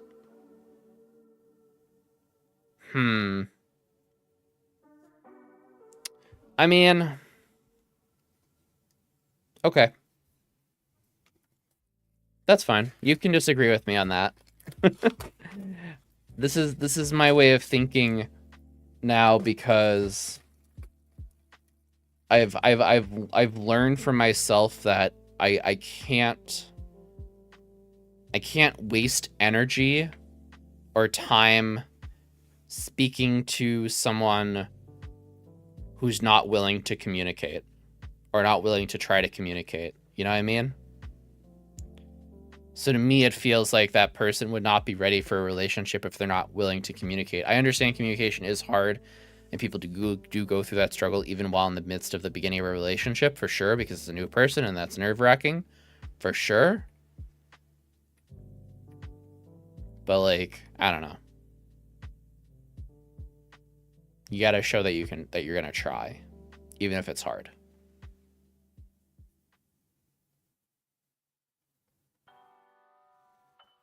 So maybe I'm being a bit harsh.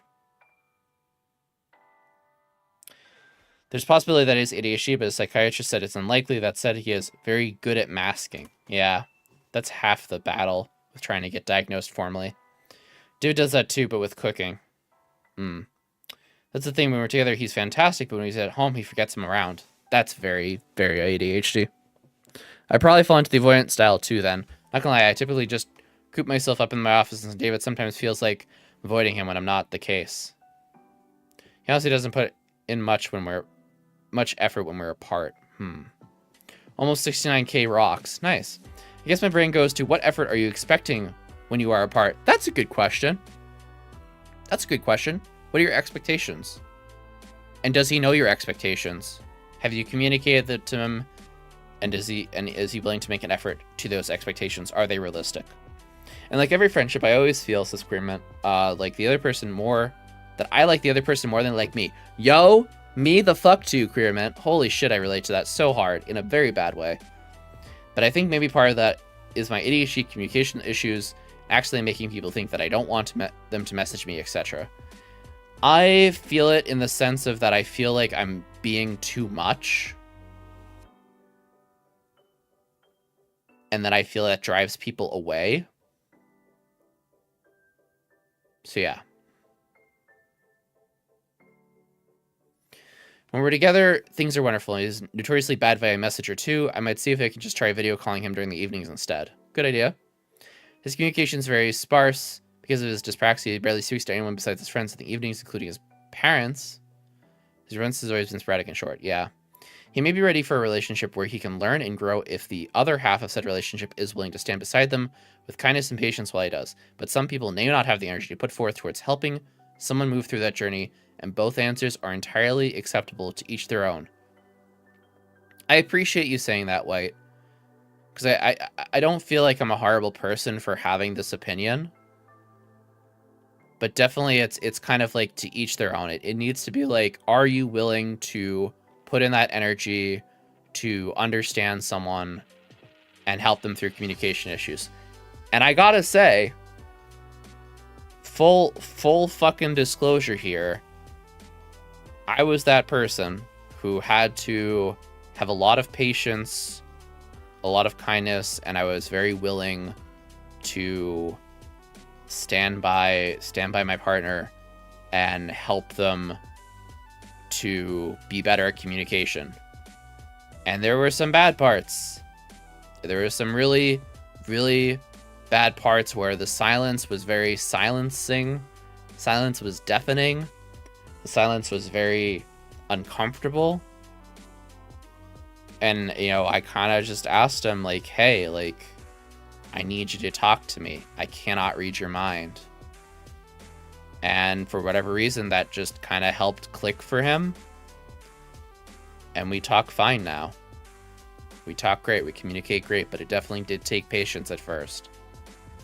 Nowadays, I don't think I have that same patience.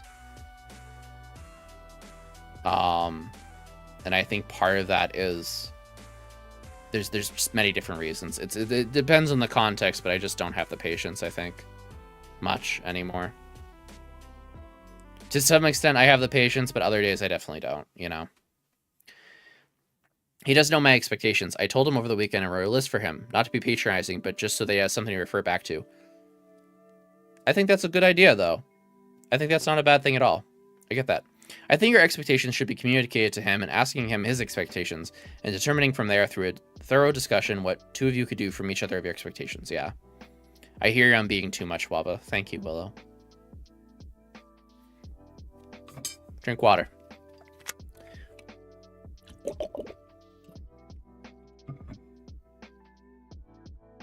You know what? When I'm low myself, I need to separate myself from him a bit, even if I do want him there. I need to learn how to self-soothe and take care of myself, but I definitely want him to help. I definitely want to help him as well.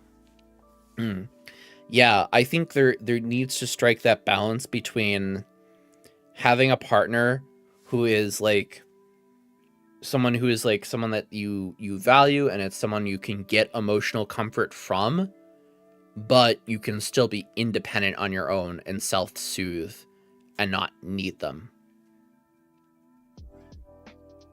And you gotta, sometimes you have to skirt that line, because it's like, well, I don't want to become emotionally dependent on this person, but I want them to be consistently comforting when I do go to them, if that makes sense. Queerman says, see, I'm scared of being too much and scaring people away. Same. So I end up holding myself back a lot and coming off aloof and distant, and also the forgetting to reply. See, this I went the complete opposite. I just, at this point, I'm just like, I'm full on. I'm fully me. Like, I've gained self-confidence in a way of just like, listen, I need to value my time, and I need to value who I am as a person as I am right now today. And if you like me and you love me for that, then fuck yeah, let's be friends. You know? And if you can't handle that, that is not a me problem at this point. Because I'm not being the problematic one here. I'm just existing. And my existence doesn't take space away from anyone else.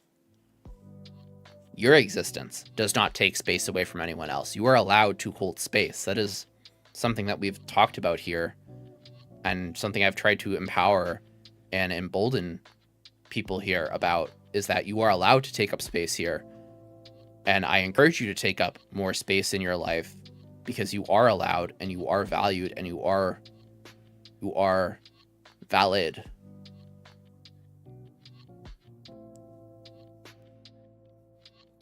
It's literally like when I was in high school and talking with a lot of my friends, and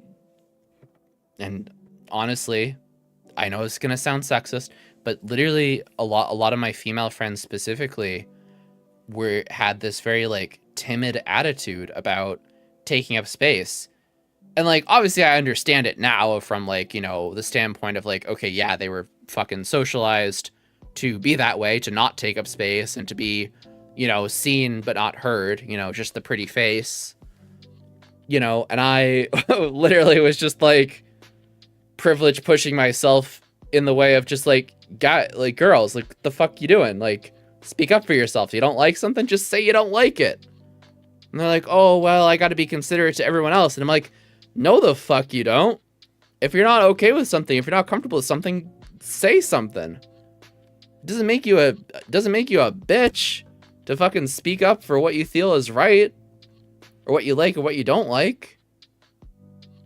You can't go about life just, you know, playing the wallflower and, you know, being all like, oh well, I should consider everyone's feelings. How about your feelings? Have you considered your feelings though? Your feelings are valid too. You gotta take care of yourself first. You gotta look out for yourself. You gotta assert yourself. God, I don't know how many assertiveness speeches I've made to my friends over the years, but it's a lot.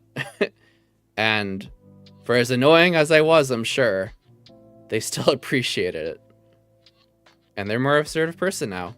And I think they're leading happier lives because of it. So I was happy to be that fucking annoying friend who was like, you gotta assert yourself. Who gives a shit? Who gives a shit? Like, assert yourself. Fucking hell. Like, speak up. It's okay to be loud. You can be loud and you can be a woman. I promise. It's allowed. It's encouraged. Fucking hell. Oh, Lord. All right, let me catch up on chat again.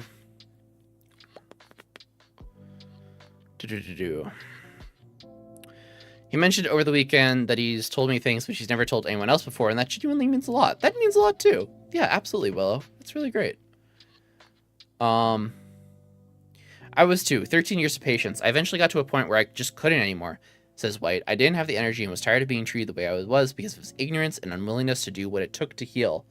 I am both people. I am patient and kind for the people who deserve it, but I will not waste my energy on people who do not. And I think that's very important to also discern for yourself, like, who is worthy of this patience and kindness and who is not. If someone is being purposely ignorant, you know, either purposely ignorant or weaponized ignorance, it's not worth your time.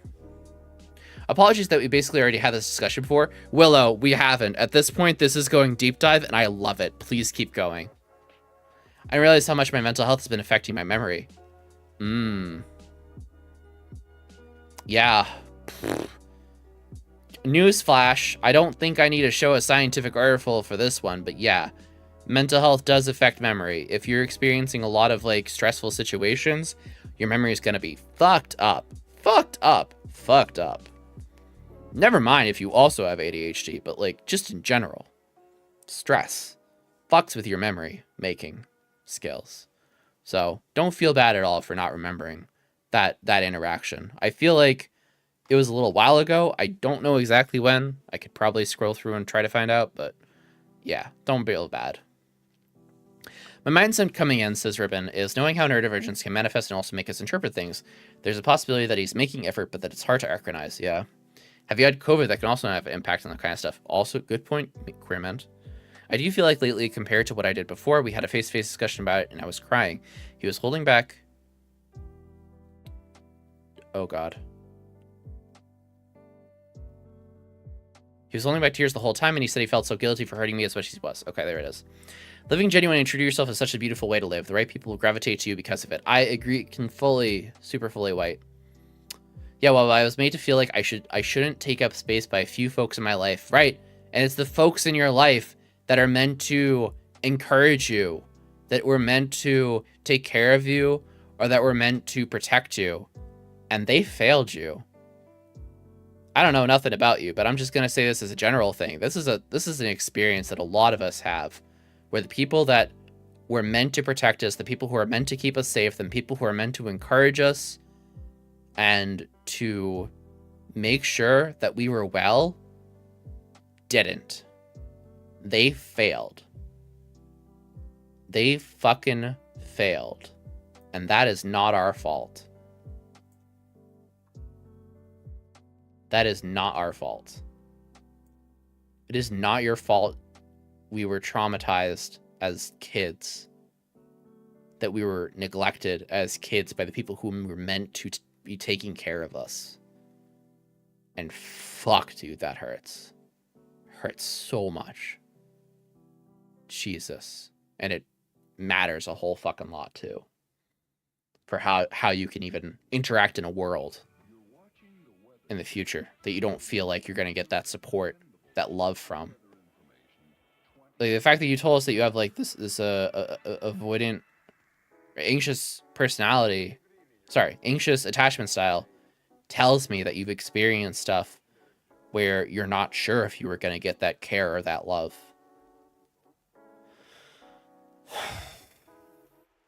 And that's kind of like that in of itself, and just that whole trauma of it all is half of the reason why I conduct myself in the way I conduct myself and the way I build everything here to be as consistent as possible, to give someone some sense of consistency in their life, even if in a very small way.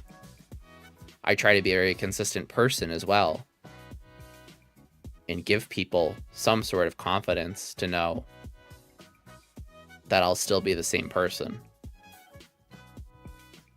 in a different situation, you know? Very anxiety-inducing. Ruben says, so that's where my perspective is in giving advice, and where I said I disagree with you. I guess I don't jump to the idea that he's not willing to make the effort. It might just be the expectations are difficult for him to accomplish thoroughly. I always try to look at many avenues that can be explored for communication. That's fair. But he definitely knows how I feel about the situation. I've been very blunt about it. See, this is I think this is where the part where I was just like, yeah, like if you've been blunt about it and he knows and he's not making effort, he's not worth your time. This is not to say that you're just allowed to be an inconsiderate asshole though. Living true and genuine to yourself shouldn't mean you get to just walk around ignorantly and being a dick and saying fuck everyone. Unless those people deserve it and you are standing up for yourself. In that case, give him hell, babe. Yeah, felt. No, for sure. Literally, when I say, like, I need to be true to myself, I need to, like, you know, respect myself, respect my time, that doesn't mean I'm being an asshole to others. It doesn't mean I'm trying to, and it shouldn't mean for anyone. It doesn't mean you're trying to cause harm. It just means you're doing your own thing. And if someone wants to be a part of your life, then that's cool. But there's got to be equal effort back and forth, you know? As a teenager, my mom was always telling me to be more assertive, but then when I try to be assertive, she just get mad at me. Haha, the classic trip and slip, right? Pull the rug from out under your feet. Fucking hate that shit. Hate it. From what I gathered, Plant wants more interaction with her partner, so it might be helpful to have that conversation with him so that they want to talk with him regularly, either via text, video, or phone. Be helpful to try multiple ways to do that. You can probably also find out when he's comfortable if he ever wants to possibly consider contacting or is nervous to feel going on it. That's a good idea. I'm going to try to keep going and see how I'm feeling with things. We actually are considering breaking up. But he said that we should wait until over the weekend. When we spoke over the weekend, we said that instead of both feeling anxious because of the potential breakup, with good, we felt happy and full together. Hello, Low Bow Spark. I am 4 minutes behind on YouTube chat. Hello. Hi, dude. You're awesome, Waba. Keep up the amazing work. Thank you. That means a lot, mate. Thank you. And thank you for your support on the Patreon. We're about to go to ad break here. I'm going to plug the Patreon. Go follow me on Patreon. It's free to follow. We do monthly giveaways. It's $10 right now until we get to 25 paid subs. And then it'll be $25 monthly giveaways. Thank you, Lobao, for being here. You're awesome. I talk with Lobel Lobel, check your Twitter DMs. I wanted to connect with you. I need to talk to you. It does hurt, yeah, especially while I wasn't sure. Sometimes I was low, sometimes I was entirely berated. Sounds silly, but I've decided I'm just gonna ask him if I can play video games with him in the evenings. It's not much effort on my part, just a message. If he dislikes it, then it'll come out eventually. Yeah, for sure, Willow. I think that's a good plan to go about it. Honestly, he seems to be enjoying us playing together. He's such a complex person. Yeah. I'm only using she, her for plan because that's what the pronoun extension says. Okay. I think that's a good idea, especially if gaming is something he's used to connect with. Hi, YouTube chat. Hi, YouTube chat. He does his plan he plays every morning. He's definitely a special interest. Hey there, hope you're all doing well. We're doing well. We're filling out a scientific study about being autistic and being a streamer. And I've paused halfway through to go on a giant rant about this situation. So, you know, we love the peer support. It's fucking great shit, man. Love it. I love doing this. I really do love doing this. That's how my partner and I found ways to connect when we weren't living together. All was needed was interconnection and controller. Yeah. I wasn't sure if the profile extension was working. Okay. Willow, why did I think that you said in your messages before that your pronouns are they, them? Peer support's for the best. Yeah. I'm glad you're finding value out of this. That's what I want for everyone. Okay. It's ad break. I need an ad break. Go follow me on Patreon during the ad break. Go stretch. Go drink water. It was someone else. Okay. My bad. Your names are both purple, maybe. It was Citizen. Citizens, they, them. For sure. Okay. Be right back. Bye.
Okay, we're back.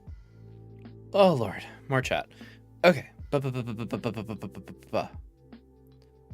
Yes. Do. Complex. Yes. Spark. Hello. Internet connection. Right. Okay. Pure Sport's the best. I agree. Imagine being an autistic streamer. It's me. Yeah, someone else was they them. It was Citizen who just came back. Hi, Citizen. Welcome back. Also never got around adding my pronouns. Yes, I linked that for you. Just gonna get some noodles. Yeah, get those noodles, Willow. I'm back. Need to step out, let a cancer causing anxiety stick on fire. Weedles? Fucking blaze it, mate. Awesome, I got here in time just to support the rad time. Let's go. Hey Ezra. How's it going? Hello, vibin'. Welcome in, mate. You got a Patreon sub on YouTube while you were gone. I did see that. I saw that. Got the same damn ad twice. Yes.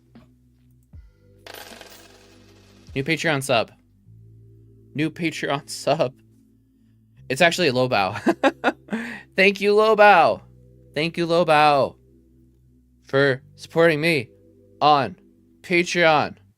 Let's go. Fuck yeah. Patreon being like, wabam. Good shit. It's blowing up. Anyway, join the Patreon. Even follow it. You don't have to pay money. If you don't want to pay money, that's okay. That's cool too. But come join Patreon. Come follow it. It will be, we're doing monthly giveaways. Once we get 25 paid members, we'll do $25 a month. Right now, we're just doing $10 a month. Thank you so much, everyone. Please support you on Patreon other than not Twitch, unless you have a Prime Twitch sub, because that shit's free. Otherwise, follow me on Patreon. It's free to follow, free for the giveaway, and then it's only just starting tier start at just $1. $1. I will gladly take a $1 Patreon sub over a Twitch sub. Gladly. I will take that, because Twitch fucking takes 50%, sometimes more, especially if you're out of country. So fuck that noise. Patreon. Okay. But.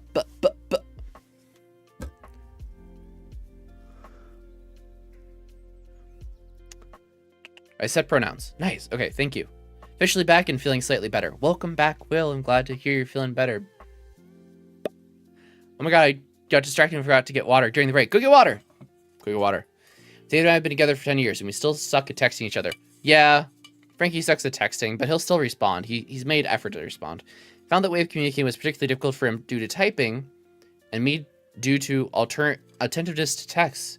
Making a plan/date over a game or just conversation on Skype. Hi 2015 called. They want their app back. Was much more speed and give us more to say. Sometimes we also learn to sit in silence together and just be in the same quiet virtual space. Yes.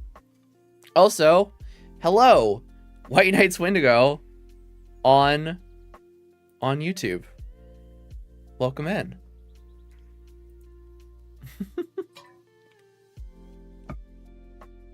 Now I get to say welcome in on multiple platforms.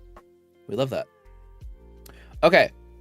Chat has calmed down ever so slightly, but that was beautiful. Thank you, Willow. If you want to talk more about it, we can. So let's try to answer this question now, because good lord, I've gone so far off track. I missed your rant. Did I? I'll check messages. Hold on. Your rant never posted. The first thing, your chat about going to your GP and your blood pressure went down posted. And then you said, hey, Will, you said the cats are okay as long as they stay 100 miles out of my way. And then, lol, you missed my rant. So I don't see anything else after that. Okay. So let's read this again. We know that neurotypical streamers also value creating connections and socializing through live streaming. In what ways, if any, do you think this experience is different for you as an autistic streamer? I started to type that. I'll start by saying that I do not know, but I could imagine that while both myself and neurotypical streamers would connect over shared interests, myself in particular also connect over shared mental health experiences, up to including shared traumas. In a lot of ways, growing up autistic is a traumatic experience, and a lot of us experience PTSD as a result, or traumatic traits. I should reword this. Or traits of someone who was traumatized. Growing up in a world that expects you to act in a certain neurotypical way is traumatic. And a lot of us connect over these shared experiences and bond. Author's note: the term trauma bond is very well known, but this is bonding over trauma. Ha. Anyway, what ways do you think this experience is different for you as a autistic streamer?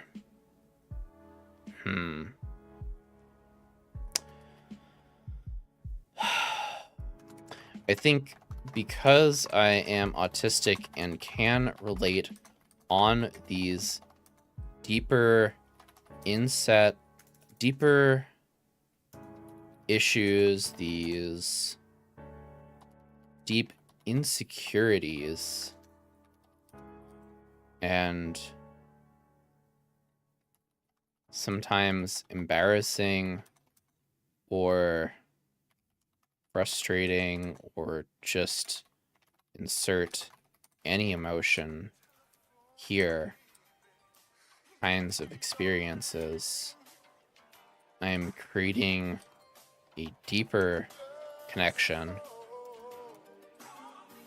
I would argue, compared to neurotypical streamers. Not to say that they couldn't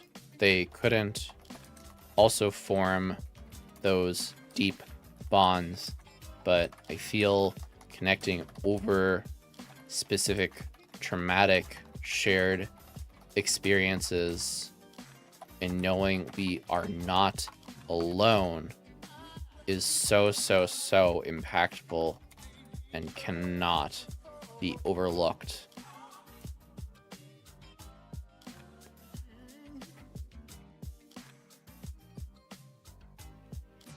Yeah.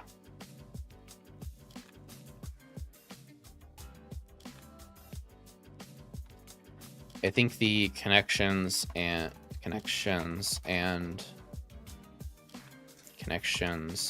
the impact I have will be felt for years, as opposed to momentary escape from reality.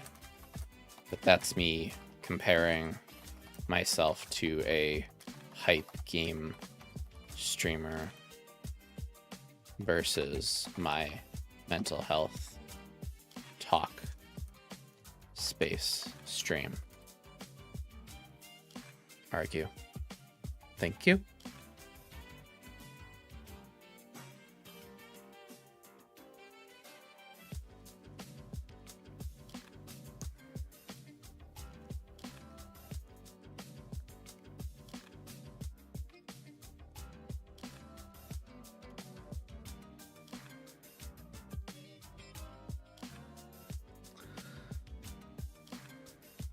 Ribbon says, I'm speaking from the times before we lived together. Once I moved in with him, the connectedness obviously wasn't an issue because we were always together. Also, just making a routine out of the interactions helped.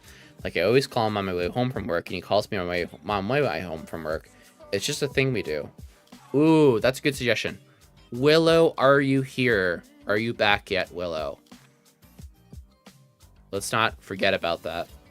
I give up my humanity for 99% because I just get disappointed in real life friendships. People expect me to give 100% and I get 25% back. Like, I am someone that will always help someone and always get no help in return, even if they offered me help with things like moving. Hope that it posts now. It posts now. I see it. I hear you, Asta. I hear you.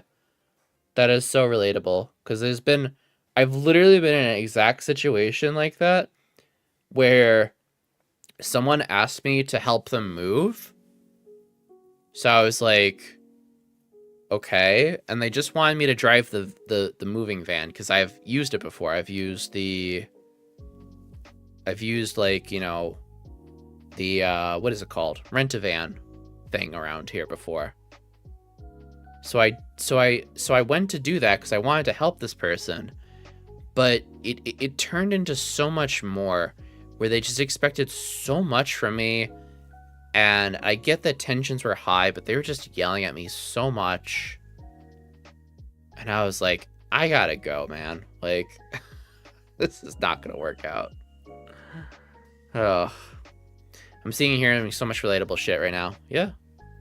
I'm back. Welcome back, Queerman. Put some water in the fridge, grabbed a Gatorade, filled up the cat's water, and gave her some love, which she complained about. Aw. Argue, not argue. Thank you, Openly Voyant. Welcome in. How you doing? How you been? And now she's on my desk looking for more love. Okay. I'm just gonna type this. To Willow.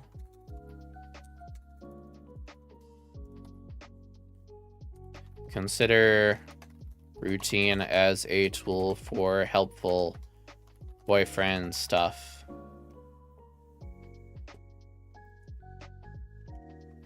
Boom. Okay. Let's get back to the question. Have I answered this fully? We know that energetic people also value creating connections and socializing through live streaming. In which ways, if any, do you think this experience is different for you as an autistic streamer? Start by saying that I am not sure. But I can imagine that while both myself and neurotypical streamers would connect over shared interests, myself in particular, also connect over shared mental health experiences up to including shared traumas. In a lot of ways, growing up autistic is a traumatic experience, and a lot of us experience PTSD as a result or traits of someone who is traumatized. Growing up in a world that expects you to act in a certain neurotypical way is traumatic, and a lot of us connected over those shared experiences and bond. Authors note the term trauma bond is very well known, but this is bonding over trauma. Ha. Anyways, I think because I am autistic, I can relate on those deeper issues and those deep insecurities and sometimes embarrassing or frustrating or just insert any kind of emotion here kinds of experiences. I'm creating a deeper connection, I would argue, compared to neurotypical streamers. Not to say they couldn't also form those deep bonds, but I feel connecting over specific traumatic shared experiences, knowing that we are not alone, is so impactful and cannot be overlooked. I think the connections and the impact I have made will be felt for years as opposed to momentary escape from reality. But that's me comparing myself to hype game streamer versus my mental health talk space stream. How else might it be different? How else might my experience as an autistic streamer be different in creating connections compared to neurotypical?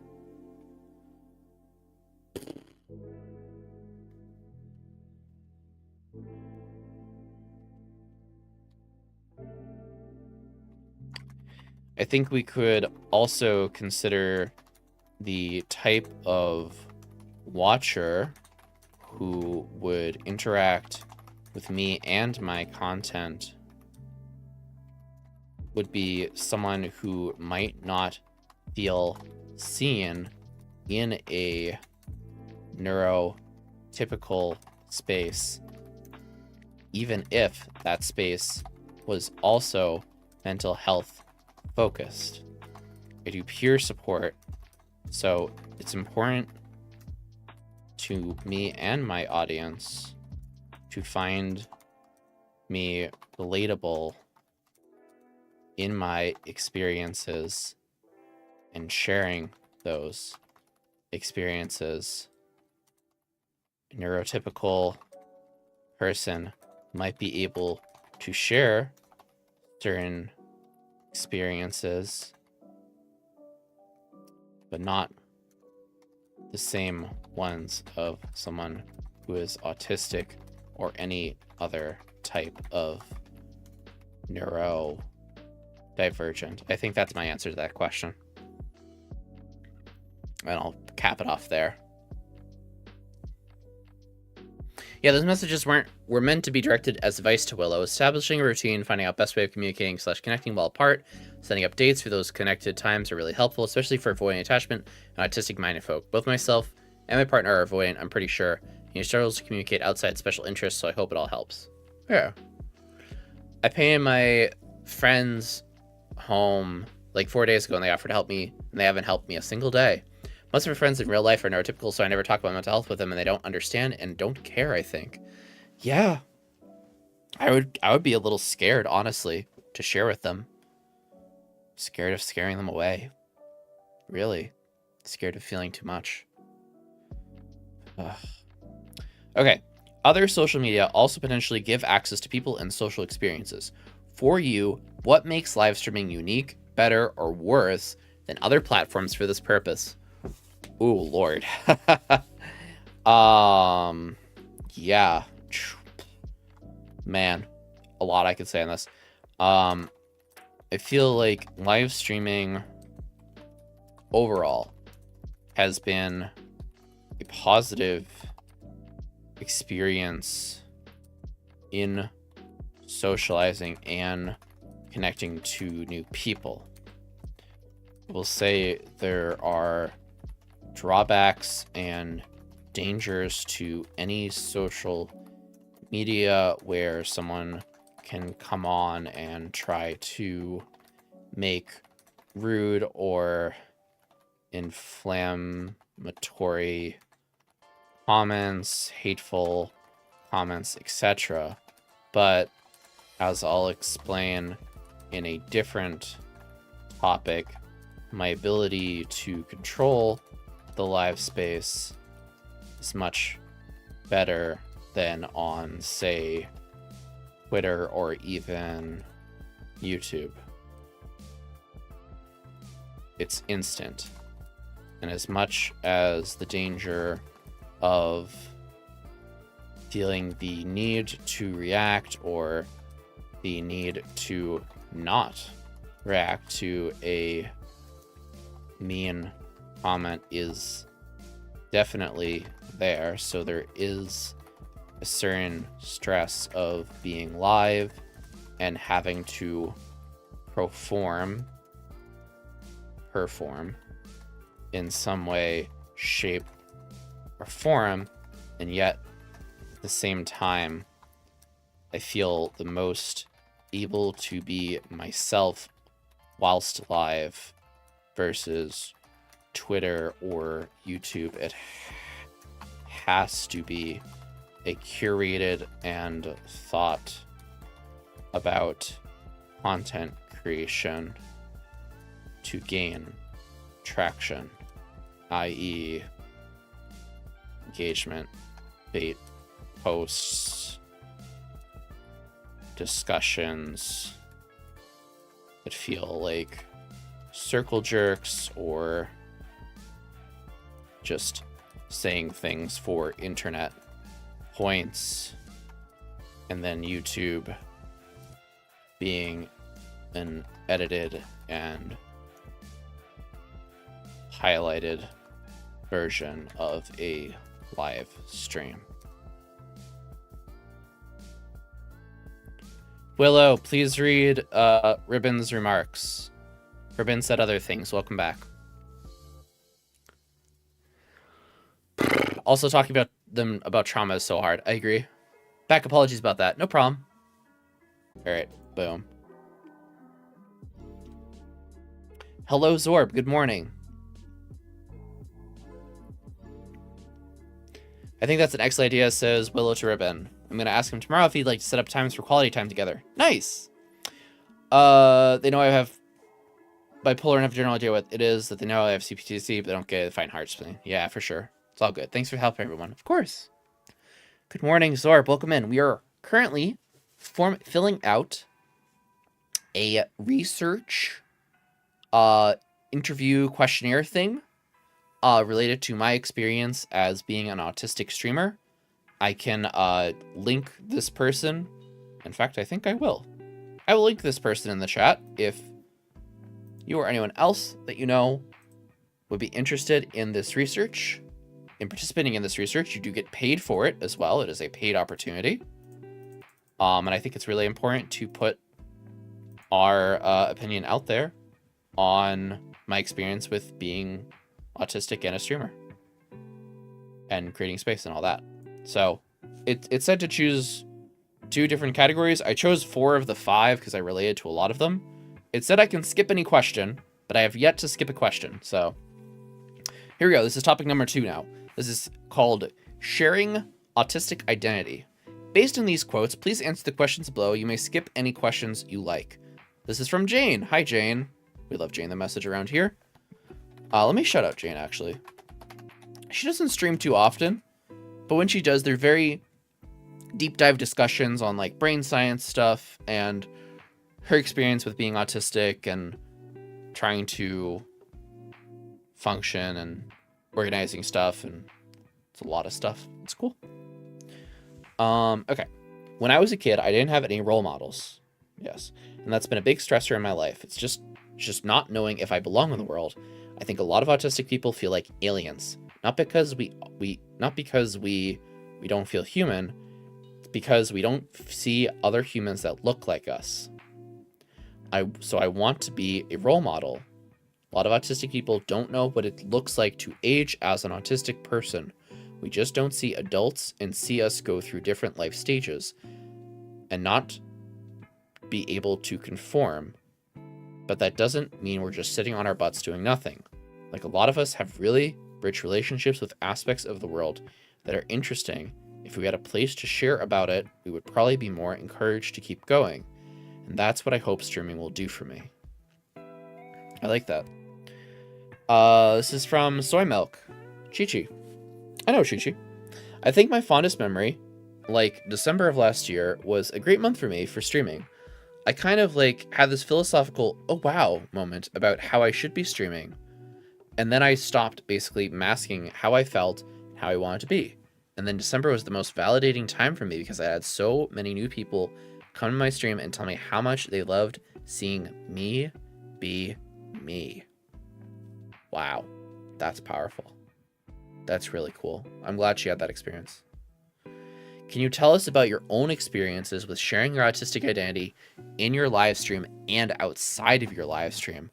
Oh, that's a big question. Also, I already asked him to make these text boxes bigger if possible and like scrollable.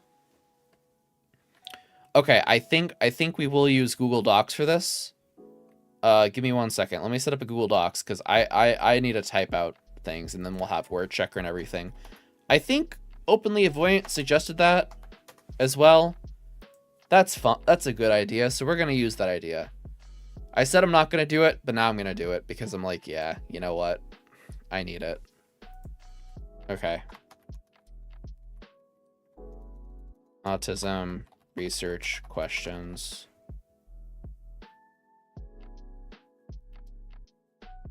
Okay. Just want to set this up first.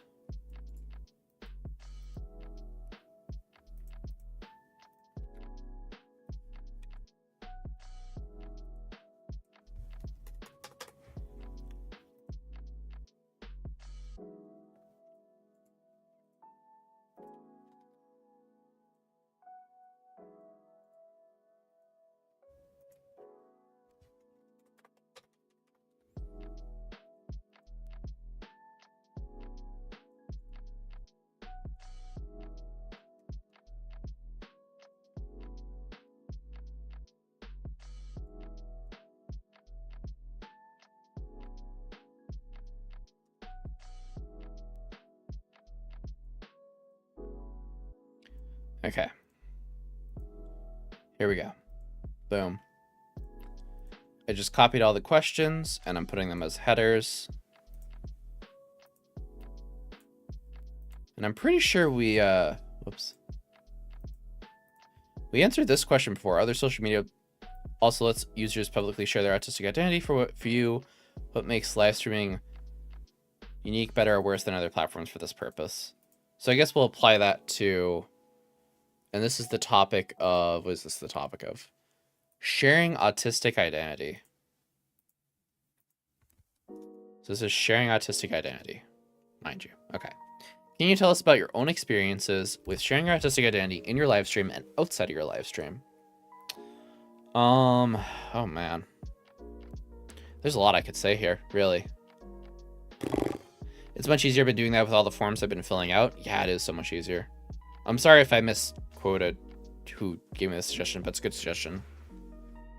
You think you follow her? You should. Absolutely. I highly recommend. Everyone follows her. She's very good for this kind of stuff. Oh, man. What is anyone else's experiences with sharing autistic identity outside of Twitch? I think this is a good question for chat, actually.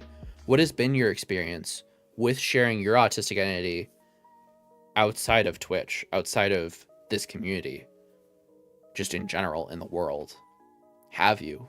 And if you have, how'd that go for you? That's my question to you, chat. I turned it around. Ha ha ha. I played the therapist. I turned it around on all of you. But I don't mean to like got you. Like if you want to share, that's cool. And I really appreciate ooh woo. Okay, anyway, let me type. All right, my no experience is sharing your autistic identity in your live stream and outside your live stream. In my live stream, I have to remember, was I self-discovered autistic when I started streaming, or did I become self-discovered autistic during the course of me streaming? That's a good question, and I don't know the answer. I don't remember. Frankly, I don't remember. Man.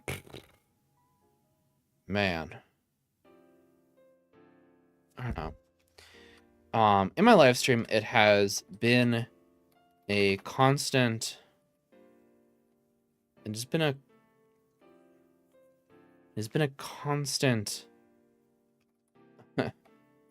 knowledge checkpoint for everyone who comes in.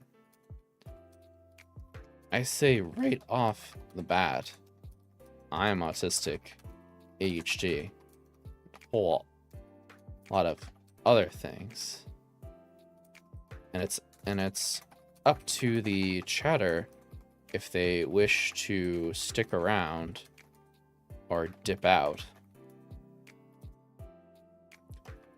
I have rarely been unable or felt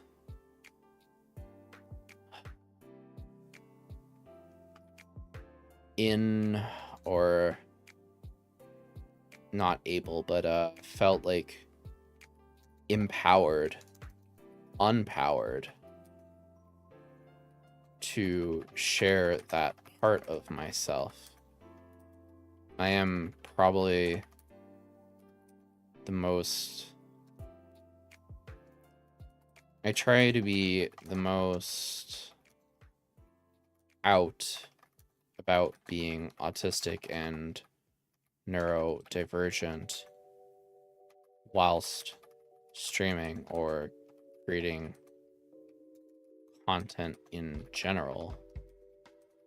For the most part in my life outside of streaming, I mask, though I can hardly be called that at times. I feel in a big way my AMAB privilege has allowed me to barrel through life, and people just perceive me as rude and not autistic. Though I have been doing my best to work on this, as I want to be liked. Sometimes people still don't get me or misinterpret my flat tone as aggression or even uncaringness. That's a word now. Uncaringness. Perceive, don't.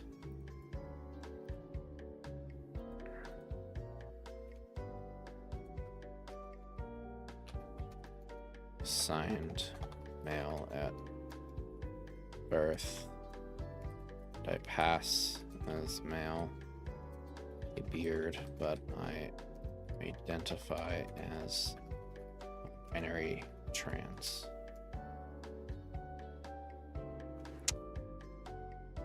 Is there more I want to say about this? Experience is sharing it.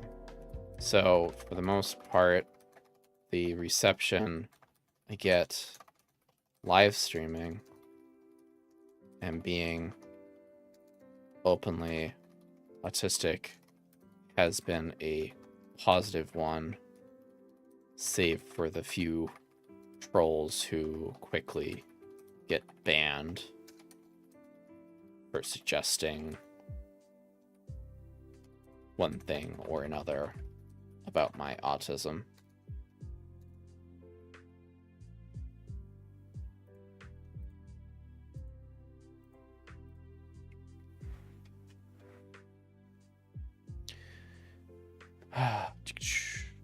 Fuck conformity, yeah.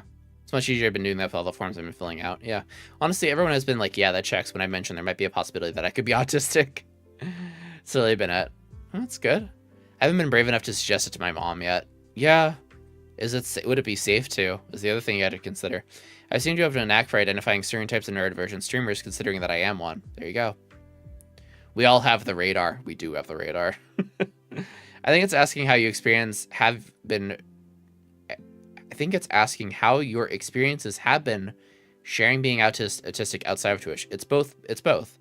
Can you tell us about your experiences with sharing your autistic identity in your live stream and outside of your live stream? It's both. It's asking both.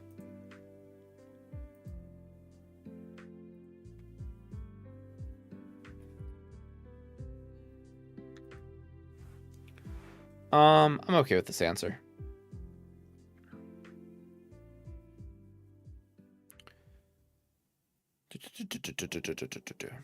Cool.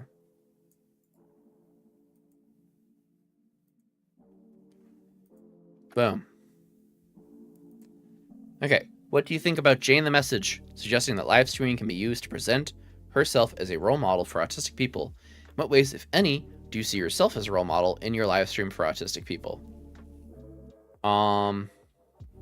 Yeah, I mean, I personally, would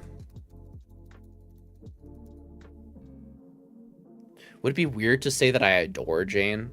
I don't mean it in like a bad or like childish way. Like I look up to Jane a lot of ways is what I mean. I could just say that.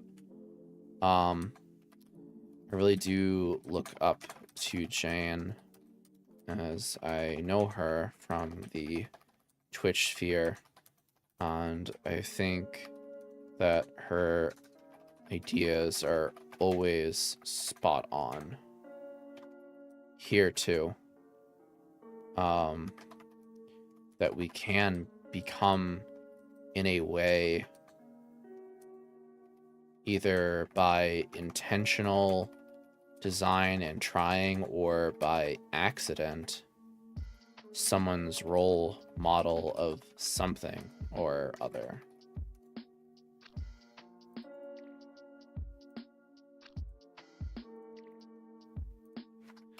As mentioned before, I think the impact we have as mental health streamers who are also autistic is profound, and we do try to model existing as an autistic person online or in real life, as with my IRL streams of awkwardness, but trying to be very polite and engaging to various people outside. Respectfully. I meant to say, reading the second half, it doesn't really explain whether or not you share that you're autistic outside of Twitch. Would you like to fill this survey out yourself, Ribbon? go contact the person. I think it's good information if you feel like you're confused about that question. But I read it as, can you tell us about your own experiences with sharing your autistic identity in your live stream and outside of your live stream?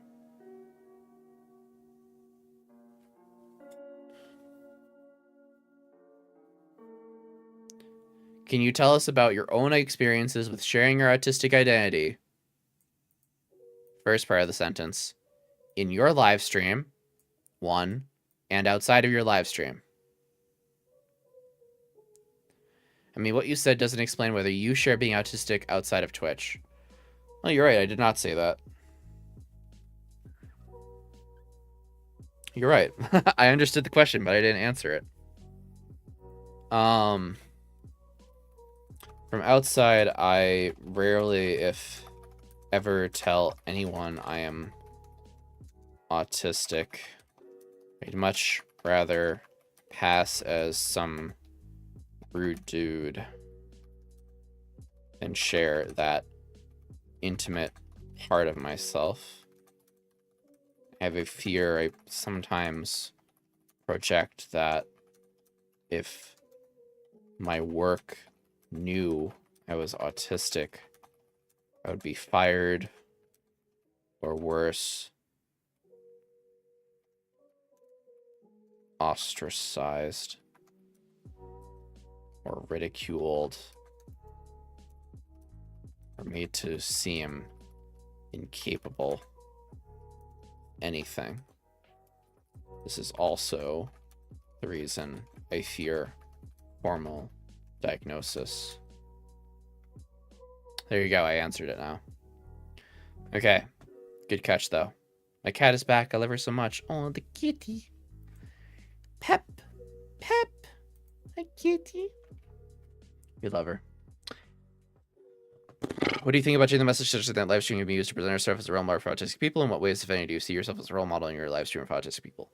I really do look up to Jane, and I know her from the Twitch sphere, and I think her ideas are always spot on. Here too, that we can become, in a way, either by intentional design or trying by accident, someone's role model of something or other. As mentioned before, I think the impact we have as mental health streamers who are also autistic is profound. We do try to model existing as an autistic person online or in real life with my IRL streams. Awkwardness, but trying to be very polite and engaging to various people outside respectfully. I don't specifically bill myself as a role model to my fellow neurodivergent chatters / viewers, but I think it's clear that I have had that role playing impact, as I've been told by several of them that I helped to spark the start of a conversation for themselves and their loved ones about their own self-discovery of being autistic. Whether I like it or not, for better or for worse, I am a role model of being autistic in some small or big way. Think of it like coming out of the closet, but for being autistic. I've been that person to many friends, telling them they might be, and encouraging them to take tests online, including my community, to take tests online. Sharing resources is what I do best, and advocating for people to feel more empowered in their life. While I am not a perfect role model and often go off the cuff, say take my advice with a grain of salt, it still resonates with many people who watch me to do something in their life if they feel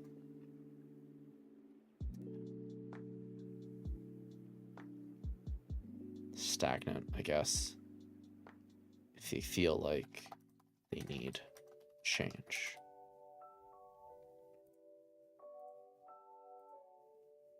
Weather.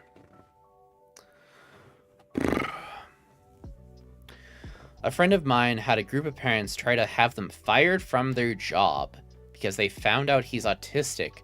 Their children are autistic and he was supporting them. That's so fucked up. Absolutely ridiculous. Absolutely. Yep. Autism parents can be so awful. They really can be. They're really terrible at times. Surely you'd want to have someone with the same condition as your child to support them if they're fully able and qualified. Why the heck would you not? I don't know. Because they give in to the ableism is what happens. They give in to the ableism. The autism parents are like, oh, my special, you know, perfect little boy, girl, whatever.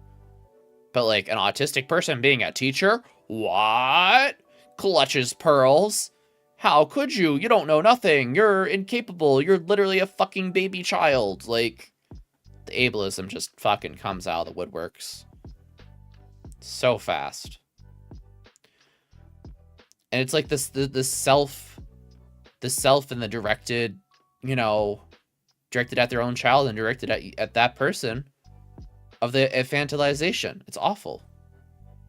So awful.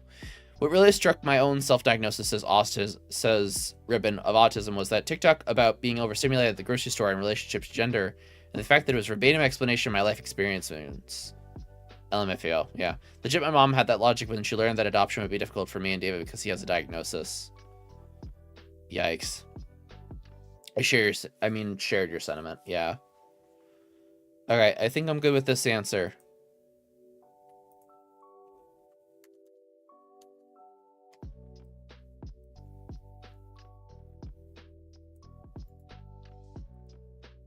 Okay. Alright, next question. Soy Milk is discussing masking and being able to unmask on their stream. Is this something that you have also experienced? As mentioned above, in a word, yes. I feel the most comfortable being unmasked on stream and in my private home.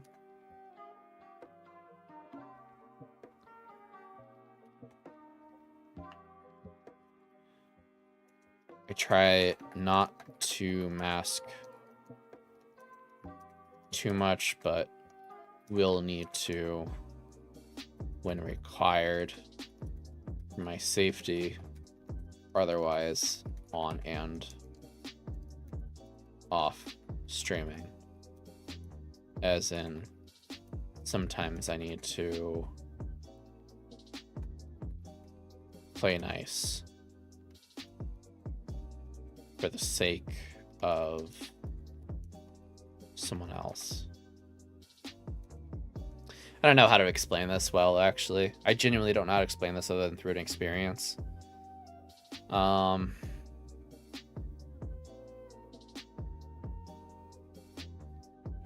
I ever masked on stream for the sake of someone else? I think the answer is yes, but I'm trying to think of the situation.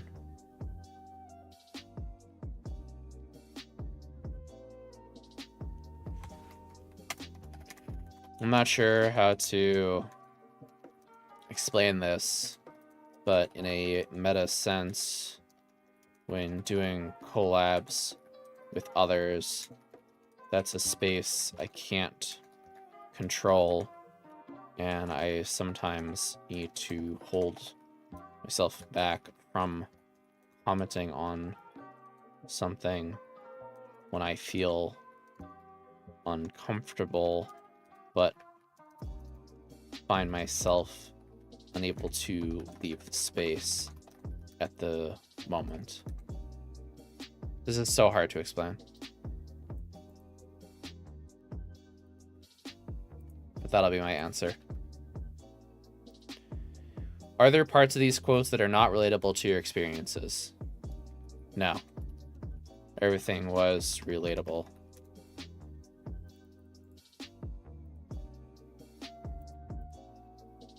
Yeah, everything was relatable. Let's read the quotes again. I didn't have any role models. Yeah, that's true, pretty much. Stream will do it for me. Fondest memory, great month. Asking how I felt, most felt editing. Cool, yeah. I relate. Other social media also lets users publicly share their autistic identity for you. What makes live streaming unique, better, or worse than other platforms for this purpose? I kind of answered this already. I'll just say I've answered this already in the past section, but for specifically sharing being autistic,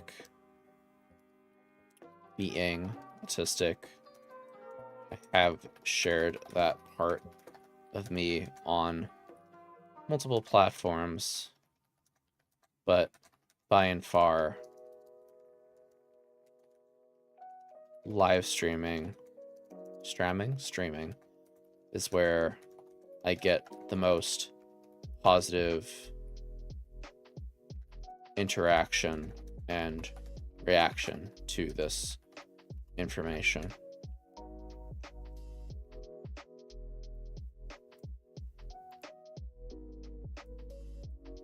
I hate how ableist people are ableist people in power.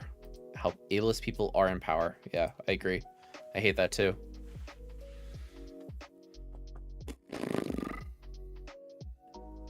My mom felt that it should be easier to adopt for me and David if we so chose, because we could adopt an autistic child and raise them with acceptance and understanding. But since David has a diagnosis of autism, that is not the case. It's actually harder because it's seen that he might not be capable of caring for a child. When I told her how it would be difficult to do, so we were likely going to be childish, because I am sure as hell not birthing children. She was really upset for us because that's something she felt would be awesome for us to do.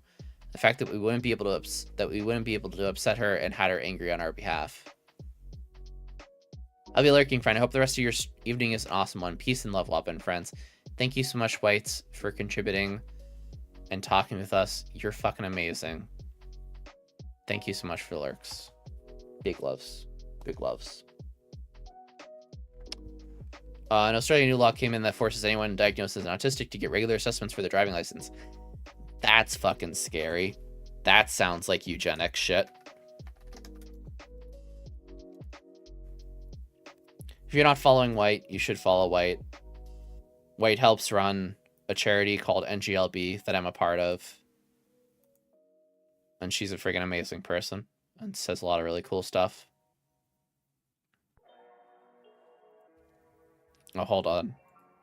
Give me 1 second. I need to go yell at Supa.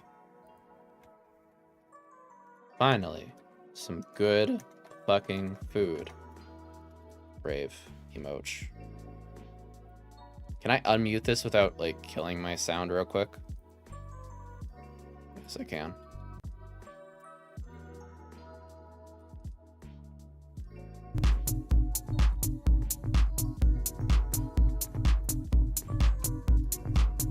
I will also say, I will crack this open at the site of the very first social. I heard something about Yo, social. Waba.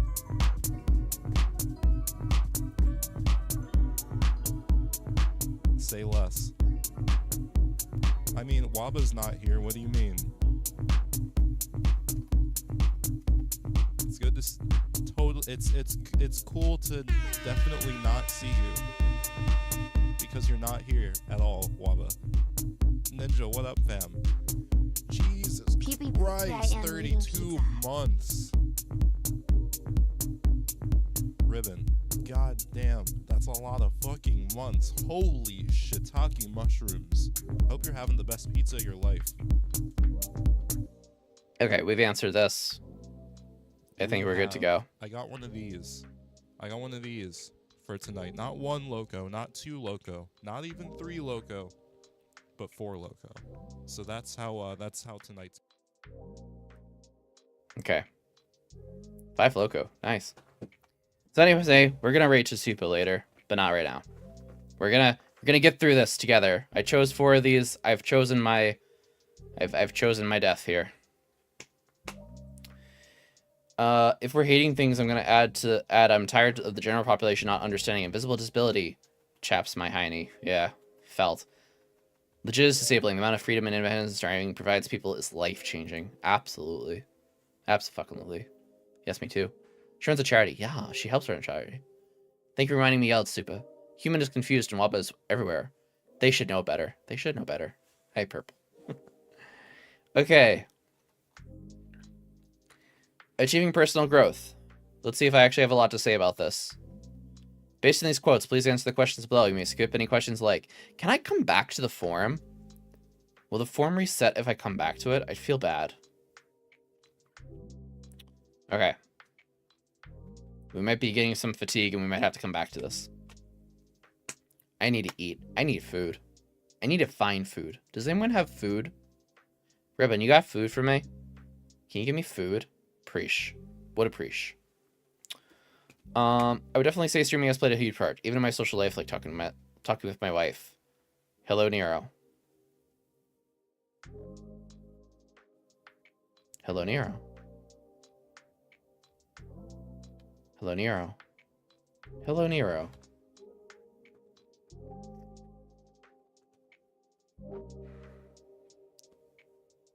What? Give me food. Ribbon. Ribbon, do you have food? I need food. Give me food. You have food for me? Food. Food. That's another reason I like filling forms in a document first, because I often don't have the energy to complete it all at once. For sure. Get the fuck over here and get it, bitch. What food do you have? Food!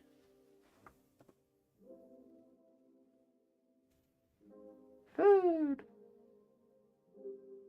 You have pizza? Can you bring me some? Bring me pizza. Actually, don't. I'm lactose intolerant. I shouldn't have pizza. Guy, you can barely see him. He's so dark. He's so dark. The pepperoni. Pepperoni and cheese. Get your own damn pizza. Wow. Wow. Violence. Violence and ableism from my own mods. I can't believe this. Go. Go down, please. Please go down. Please, sir. Thank you. Goodbye. Alright, I would definitely say streaming has played a huge part, even in my social life. Like talking with my wife. You know, bless her heart. I'm sometimes not the most talkative person, and she's like a social butterfly. Like, she'll talk to anyone about anything. Oh my god, Nero, go away. Nero, go away. Nero, go away. Nero, go away. Nero, go away. Nero, go away. Go away, Nero. Nero, please, go away. Nero, go away. Nero, go away. Please go away, Nero. Sit your ass down, please. I beg. Talk to him about anything. I'm kind of like, I've gotten better with being able to talk about anything she's talking about. Even when we're out, yeah, back when we were dating, I would just kind of ball it up and go stand over there. I'm just going to listen to the conversation now. I can take part. Is this DMC5 musical? Yes. Nero, go away. Nero, go away. Nero, go away. Nero, go away. Nero, go away. Nero, go away. Please.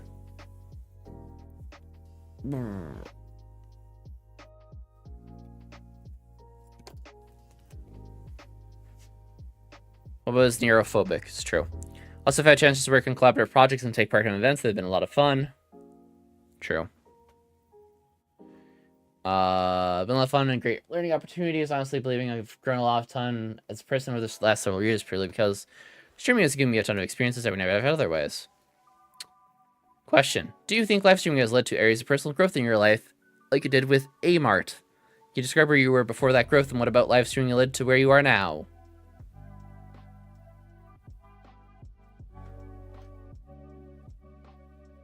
I miss DMC5. What is DMC5? Nero, come help Waba. Needs your help. Beep beep. Nero's laying down now. Okay. I actually don't really have good answers for this, or I'm too tired for them. Do you think live streaming has led to areas of personal growth in your life like it did with Amart? Describe where you were before that growth, and what about live streaming led to where you're now? I have always been cringe, and I will continue to be cringe. But I will say I have grown more mature over the few years and more refined in what makes good content and what is things people don't like to see / don't want to share experiences with. It's hard to generally describe where I was before, but even for streaming wasn't necessarily healthy. But I feel much healthier person now, focusing more on my self-care and overall wellness and choosing myself first over others. I only had to do 2, but I chose 4 because I'm a masochist, I guess. And I wanted to say something about all of them.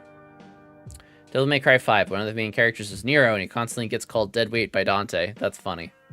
Who's getting your answers, and what are they doing with your answers? This is... You can ask about the study in the person's link. Hold on. Let me link you again. Also, we're going to ads.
Aaron Eternal tells us about how she's able to participate in events and experience new things because of streaming.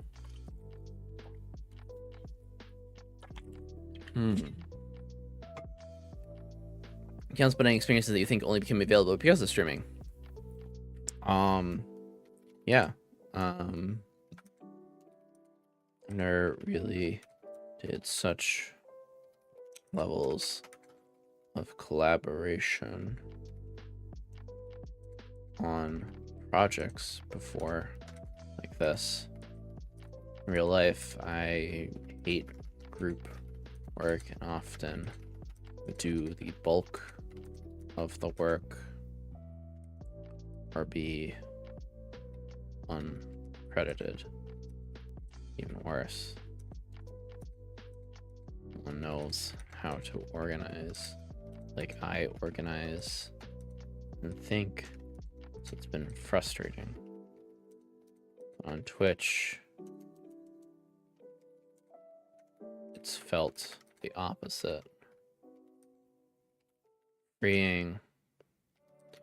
Still stressful if I wasn't in control. I think that's the key for me, being in control. The space and the group and the work. But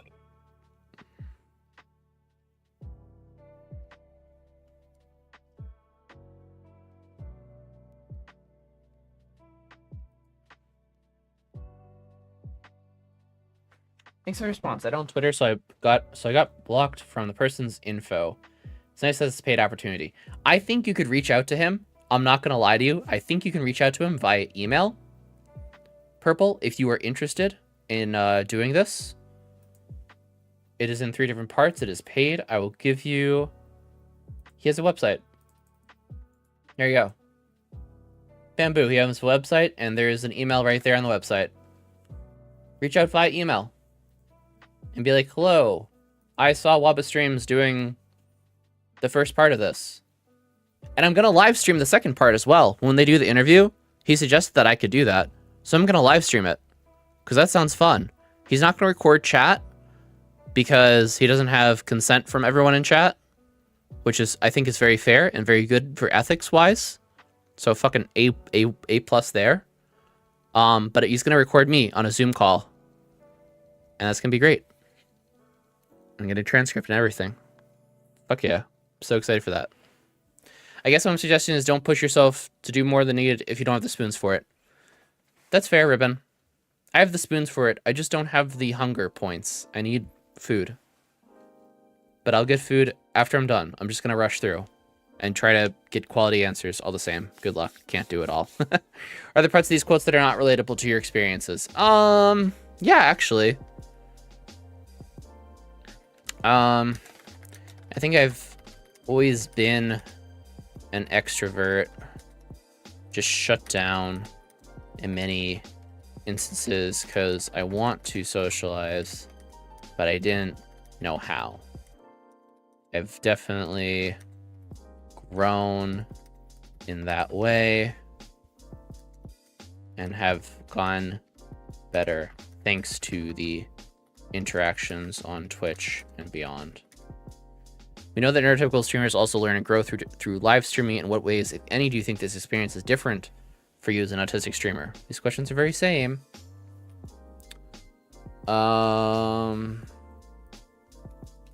See previous answers. I also like to focus on personal growth and setting goals for myself, encouraging others to do so as well. You know, the neurotypical streamers learn and grow through live streaming. What ways do you think this experience is different for you as an autistic streamer? Do neurotypical streamers also learn and grow? I mean, I guess they do, right? I feel frustrated that... No, that's me venting. How's the experience different for you as an autistic streamer? Like to think the difference is I immediately and quickly try to adapt to the new learned information. I feel like I'm overly critical at myself and sometimes at others for not changing behavior when new information is learned. Understand it's a process for everyone, but I feel especially strong regarding moral topics where it's a difference of caring for someone's life versus being purposely ignorant. Very big picture. idea here, but I hope you understand what I'm saying. Is that I look at the moral grounds of learning and growing in the way of learning to interact better with fellow humans and not step on ethical toes and cause harm. I think a lot of streamers who have the most amount of attention cause the most amount of harm because they say things perhaps in jest, but their audience still has an emotional connection and can get seriously hurt from a ill-informed streamer spouting bullshit or harmful rhetoric, such as so forth. You're allowed to be frustrated. It's still part of your experience. I'm frustrated at, in specific, when neurotypical streamers learn something and then don't apply it right away. And I get that there's a learning curve, and I get there's like, you'd have to get used to that, and that's a big change. But like, it just seems so ironic from being told that autistic people can't fucking handle change. And that I'm just like the polar opposite, where I'm just like, oh, this thing hurts someone. I need to change this immediately.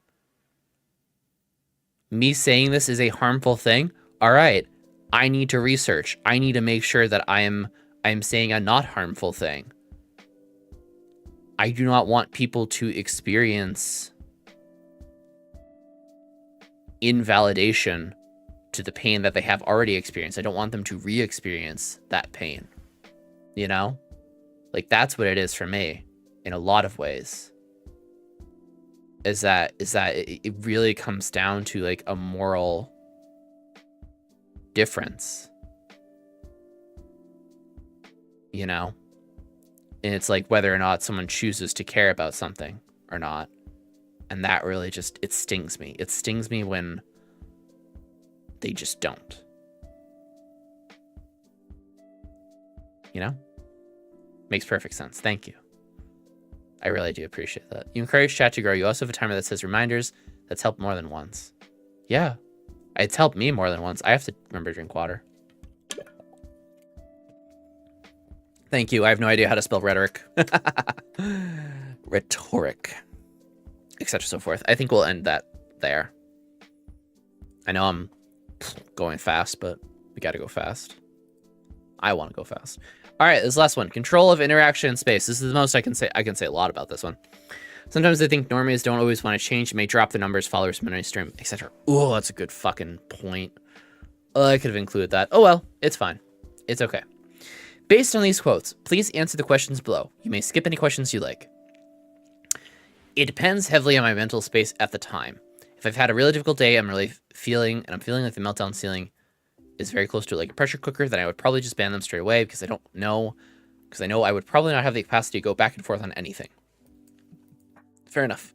For me, it's people, moderators, who I feel are a good extension of the brand that I'm trying to build. True. Which is a wholesome, safe space community that also is willing to help people who want to get into speedrunning or stuff like that.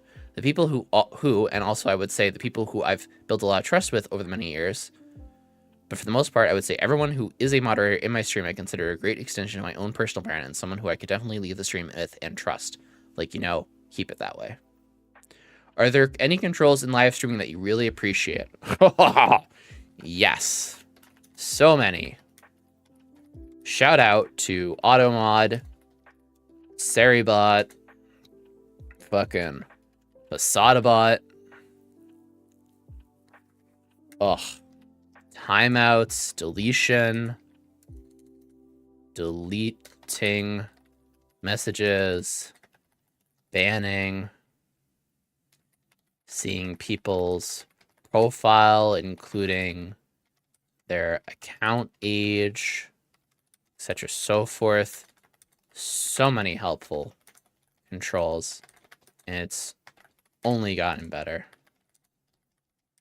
over the years. Sometimes I think, yeah, I just read that. How does it feel to be the focus of the stream and set the pace and tone of discussions? It can be daunting at times, for sure, but I also feel the most empowered and in control. That being said, I also have ADHD. So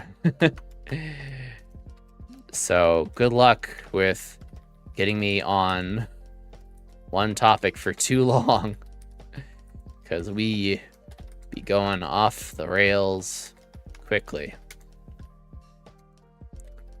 To get back to the question, I squirreled about the question. How's it feel to be the focus of the stream and set the pace and tone? I like the attention.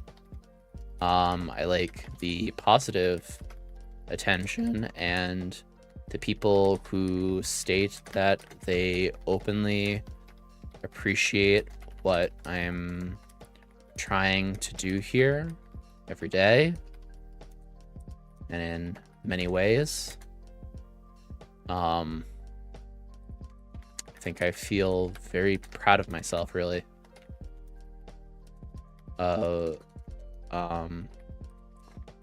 both the content and my own brain for thinking of all this a lot of the times on the fly, ad-libbed, etc. Thanks, brain. Are there parts of these quotes that are not relatable to your experiences? Yeah, absolutely. I think I don't like to engage people back and forth much anymore. I don't like engaging the back and forth anymore much. I usually call out the sea lion trolls very early on. Look up that term. It's good shit. Anyway, I'm cursing. This is bad. Anyway, what else? Moderators or extensions. Yeah, you know, I lay to every other part of the quotes. And I think mods are an extension of you and your brand. And it's okay to ban anyone who makes you feel uncomfortable consistently, or anyone else uncomfortable, even at first infraction.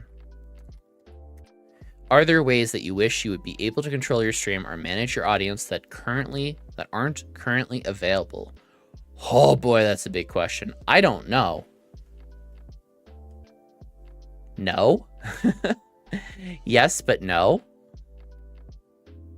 I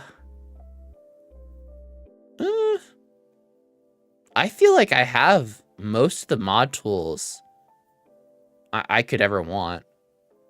I feel for the most part, my current mod tools are more than enough, but it did require a degree of setup and learning on my part. Not everything I use is available from start. They need to be set up before pressing go live. I would wish for an auto ban tool for known troll accounts or any accounts that have ever said a particular slur or hate speech, etc. so forth. We know that neurotypical streamers can also take advantage of controlling their stream and managing the audience. In what ways, if any, do you think this experience is different for you as an autistic streamer? Plain and simple, as I've said many times before to my own chat, it's the trauma response for me, bro. I am very quick with my ban hammer and often moderate my own chat faster than my mods. But as I continue to grow, I hand over that trust to my mods. And I do trust them to make the right decisions. And if not, it's okay. And we can learn and grow together. Learn and grow together. I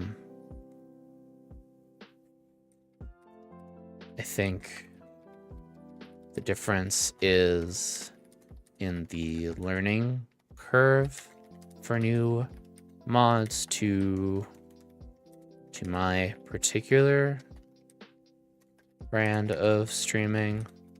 Again, mental health focused, so we allow a lot of discussion that might normally be auto banned in other channels. I think that's fair to say. In ways do you think the experience is different? I also think my experience has been dramatically different in the way that I hyper fixated on learning every, and I do mean every, security measure I could put in place in a way controlling my online spaces, moderation became special interest of mine, and I mod for several of my friends as a result. Other social media offer controls such as blocking users, choosing who to respond to. For you, what makes live streaming unique, better, or worse than other platforms for controlling your interaction in space? Yeah, with live streaming, you have now on Twitch shared ban requests, which I think is invaluable to share with my fellow autistic and non-autistic streaming friends, that we can mark a person as suspicious right off the bat using mod comments, as well as supplemental, so they can make a decision for themselves to auto ban, etc. so forth. Okay, I think we did it. Boom. Please feel free to use the space to add any other thoughts that you think are important or would like to discuss in later activities during this research. Bigger ideas about security as a whole, streamer docs, prevention tools, detecting tools. Anything else we want to talk about? Not sure.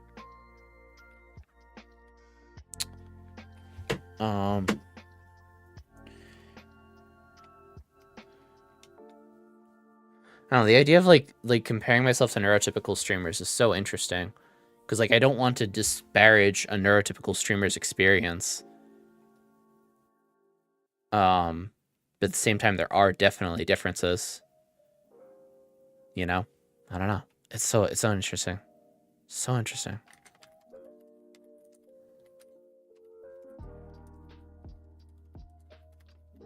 And myself and neurotypical streamers. The truth is that most I know are neurodivergent, so I only have big streamers to compare myself to. Okay, next. Thank you, Use Fine Spent. Your responses has been recorded. Let's go! We did it! Come catch Waba Oh, live we did it. only on Twitch. Oh, we did it. Oh, let's go. Chat, we have done it. We have done it. We fucking completed it. I feel so proud of myself. We fucking did it. All right. As always, follow me on Patreon. I'll see you all Friday. We will draw the Patreon raffle giveaway on Friday. Please follow me on Patreon. You don't have to subscribe if you don't want to. If you can't, if you don't have the money, it's all good. Just follow. You get entered into the raffle automatically. I would if I had money. That's okay. You don't need money. You don't need money to follow. It's free to follow. Oh, shut up, me. You're fine. Don't worry, Willow. Save up your money, people. It's fine. Okay? Take care of yourself first and foremost, always. All right? I just like plugging it because it's a great platform and there's exclusive content on there as well if you want to afford it for just $1. Okay.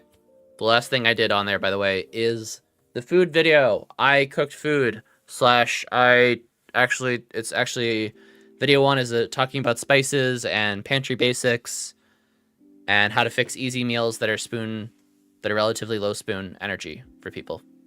Low mental energy usage. And that's coming out on tomorrow, I think, actually. An exclusive blooper reel and an counter for people at $5 and above. All right. Go rate Supa. Go say hi. Great message. I gotta change these commands. Did I? There it is.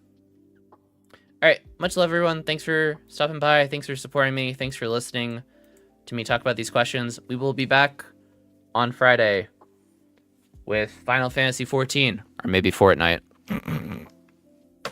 Me and Will are getting good at the game, so we'll see. We'll see how I feel about that. Anyway, much love. Take care. All right. Bye. Yeah, thank you for being here. Thanks for asking for it. I appreciate I appreciate you listening. Bye, everyone. Have fun at the rave. Okay, bye. Bye.